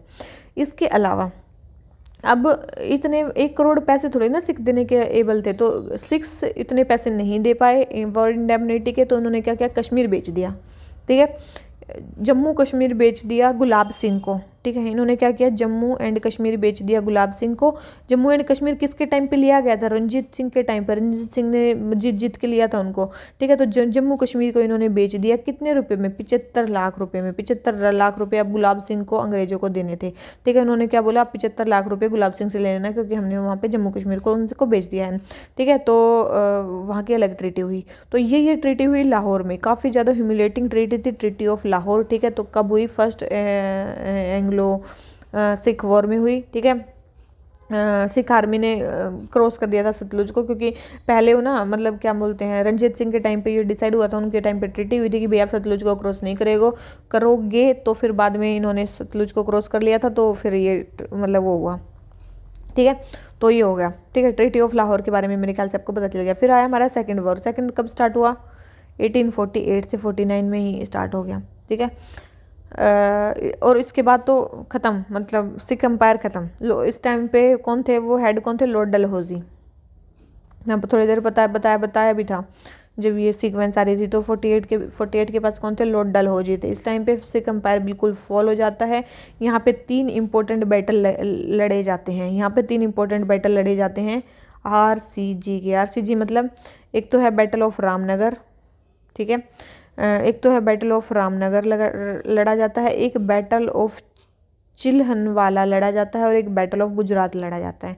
ठीक है, एक बैटल ऑफ गुजरात लड़ा जाता है, एक चिल्हनवाला लड़ा जाता है, एक बैटल ऑफ रामनगर लड़ा जाता है। तो 3 ये जो बैटल होते हैं, battle of Ramnagar, battle of Chillianwala और बैटल ऑफ गुजरात, ये कब होते हैं? सेकेंड एंग्लो उसमें वॉर में होते हैं। तो ये देखो हमें पहले ही बोल रखा है, the battle of Gujarat was important fort, जो फर्स्ट एंग्लो सिख वॉर में लड़ा गया था। पहली स्टेटमेंट गलत होगी क्योंकि भाई वो तो सेकेंड वॉर में लड़ा गया था, तो ये स्टेटमेंट तो पहले गलत है। ठीक है, और इसमें हुआ क्या? ठीक है, 3 बैटल हो गए। इसमें मेनली हुआ क्या? एंड में सिख आर्मी ने सरेंडर कर दिया। शेर सिंह थे इनके मेन, उन्होंने सरेंडर कर दिया। पंजाब को अनेक्स कर लिया गया डलहौजी के अंडर, और 3 मेंबर बोर्ड बिठा दिया गया। 3 मेंबर बोर्ड बिठा दिया गया इसको कंट्रोल करने के लिए, पूरे सिक्स को एरिया को कंट्रोल करने के लिए, पंजाब को गवर्न करने के लिए। किसके अंडर? 3 मेंबर थे। कौन कौन थे? लॉरेंस, एक तो हेनरी लॉरेंस तो थे ही, साथ में इसके एक और ब्रदर को ले आए गए, जॉन लॉरेंस, और इसके अलावा एक और को, चार्ल्स मैंसल। ठीक है, मैंसल। ठीक है, तो ये 3 मेंबर का बोर्ड बना दिया गया इनको कंट्रोल करने के लिए, और बाद में इस बोर्ड को नलीफाई कर दिया गया। ठीक है, 3 मेंबर का बोर्ड बैठा, लेकिन फिर इसको 1853 में इस बोर्ड को नलीफाई कर दिया। इस बोर्ड की जगह क्या आ गया? चीफ कमिश्नर आ गया। चीफ कमिश्नर आ गया, और चीफ कमिश्नर यहाँ पे किसको बनाया गया? जॉन लॉरेंस को। किसको बनाया गया? चीफ कमिश्नर या जॉन लॉरेंस को बनाया गया। ठीक है, इंपॉर्टेंट चीजें बता रही हूँ मैं ये। ठीक है, तो पहला सिख वॉर लड़ा गया, ट्रीटी ऑफ लाहौर, ही बहुत ही गंदी ट्रीटी की इन्होंने। फिर हुआ दूसरा वॉर, दूसरे वॉर में कुछ नहीं है, कौन कौन से बैटल लड़े गए भाई, उसके बाद तो फाइनल मतलब सब कुछ अंग्रेजों का हो ही जाता है। उन्होंने कैसे उसको कंट्रोल, कैसे उनको एडमिनिस्टर किया, उसके बारे में चीज़ें हैं। ठीक है, इससे पहले तो कुछ नहीं भाई, इससे पहले तो 2 तो ही हुई है। एक तो ट्रीटी ऑफ लाहौर ये फेमस है, यहाँ पे एक ही ट्रीटी फेमस है। एक ट्रीटी ऑफ अमृतसर फेमस है रंजीत सिंह के टाइम पे। रंजीत सिंह की पहले ही डेथ हो जाती है वैसे तो, लेकिन 1809 में इन्होंने रंजीत सिंह ने एक ट्रीटी की थी। ठीक है, जिसमें सतलुज को एक बाउंड्री बना दिया गया। ठीक है, और फिर उन्होंने मतलब सतलुज को बाउंड्री बना दिया। उन्होंने बोला कि भाई जो आप सतलुज के ईस्ट वाला पार्ट है वो सारा ब्रिटिशर्स का, और वेस्ट वाला पार्ट में कुछ भी ले सकता हूँ। फिर उन्होंने वेस्ट को जीतना स्टार्ट किया। तो उन्होंने जैसे कि मुल्तान को जीता 1818 में। ठीक, 1818 में उन्होंने मुल्तान को जीता। फिर उन्होंने कश्मीर को जीता, जैसे उन्होंने कश्मीर बेचा ना, कश्मीर को जीता उन्होंने 1819 में। फिर उन्होंने पेशावर को जीता 1839 में। कब जीता? सॉरी 1834 में। 1839 में तो इनकी डेथ ही हो गई थी। 1839 में इनकी डेथ हो गई। फिर 1838 में इन्होंने ट्रिपार्टाइट ट्रीटी भी की थी। 1838 में इन्होंने ट्रिपार्टाइट ट्रीटी भी की थी अफगानिस्तान के रूलर के साथ, कि हम उधर नहीं जाएंगे, ये वो कुछ भी थी। ठीक है, ट्रिपार्टाइट ट्रीटी किसके साथ की थी? रंजीत सिंह के साथ की थी, अंग्रेजों ने की थी। ठीक है, ध्यान रखना। तो ये कब हुई थी? तो ये पहले हुई थी। तो ये ट्रीटी ऑफ अमृतसर किसके साथ होती है? ये बहुत पहले होती है। मतलब ये सतलुज को एक बाउंड्री बना दिया जाता है। 1839 में उनकी डेथ हो जाती है। फिर ये जो सिख आर्मी है वो सतलुज को क्रॉस कर देती है। फिर ये पहला बैटल हो जाता है, फिर दूसरा बैटल हो जाता है, और उसके बाद पूरे सिख चले जाते हैं किसके अंदर? ब्रिटिशर्स के अंदर। तो यही हुआ था मेन तो इनके बीच में, तो एंग्लो सिख वॉर के बारे में। तो देखो फर्स्ट स्टेटमेंट तो रॉन्ग है। सेकंड बोले under treaty of Lahore Dilip Singh was recognised as ruler with Rani Jindan as reign. बिल्कुल, ट्रीटी ऑफ लाहौर में तो यही डिसाइड हुआ था। थर्ड बोल रहे हैं second Anglo Sikh war took place during the governor generalship of Lord Canning. अभी बोला भाई किसके टाइम पे होते? डलहौजी के टाइम पे होती, ना कि कैनिंग के टाइम पे। तो second statement wrong. First wrong, second correct है, तो हमें करेक्ट बतानी है। तो आंसर क्या हो गया? बी। ठीक है, सॉरी ए। ठीक है ना, ए हो गया ना, हाँ, क्योंकि केवल एक ही स्टेटमेंट सही है। तो क्वेश्चन नंबर 98 आंसर हो गया ए। मेरे ख्याल से समझ में आ गया होगा एंग्लो सिख वॉर के बारे में। आ जाते हैं क्वेश्चन नंबर 99 पे। हमें बताना है 3 क्रिटिकली इंडेंजर्ड कौन से बर्ड्स जो हैं। पहली बात तो ये सारे बर्ड्स हैं, बुगुन, लियो, चिलिया, हिमालयन कोयल और जर्डन कोजर। ये क्या है? सारे बर्ड्स हैं, और याद रखना ये सारे ही क्या हैं? क्रिटिकली इंडेंजर्ड हैं। तो आंसर हमारा क्या हो जाता है? सी। ठीक है, तो कुछ नहीं इस क्वेश्चन में। क्वेश्चन नंबर 99 आंसर हो जाता है सी, बस याद ही करने हैं। आ जाते हैं क्वेश्चन नंबर 10 पे। हमें बताना है किसके बारे में। He was an important leader of 1857। तो बोलो कि ये एक इंपॉर्टेंट लीडर थे 1857 के। हैदराबाद में इनकी एजुकेशन हुई। प्रीचर थे जब यंग थे। 1856 में ये गाँव जा रहे थे प्रीच करने के लिए religious war against British and urging people to rebel. उनको पॉपुलरली डंका शाह भी बोला जाता। जल्दी बताओ भाई, इनमें से डंका शाह कौन है? अल्हम्दुल्ला शाह, मौलवी अल्हम्दुल्ला शाह। ये मौलवी थे, हैदराबाद में थे ये। ठीक है, तो हैदराबाद से कौन लड़ रहे थे 1857 के रिवोल्ट पे? तो ध्यान रखना कौन थे? डंका शाह थे, जिनको मौलवी अल्हम्दुल्ला शाह भी बोला जाता था। ठीक है, इंपॉर्टेंट है। फिर he was elected by mutinous 22nd native infantry as their leader. इन्होंने अपना लीडर भी इनको मान लिया।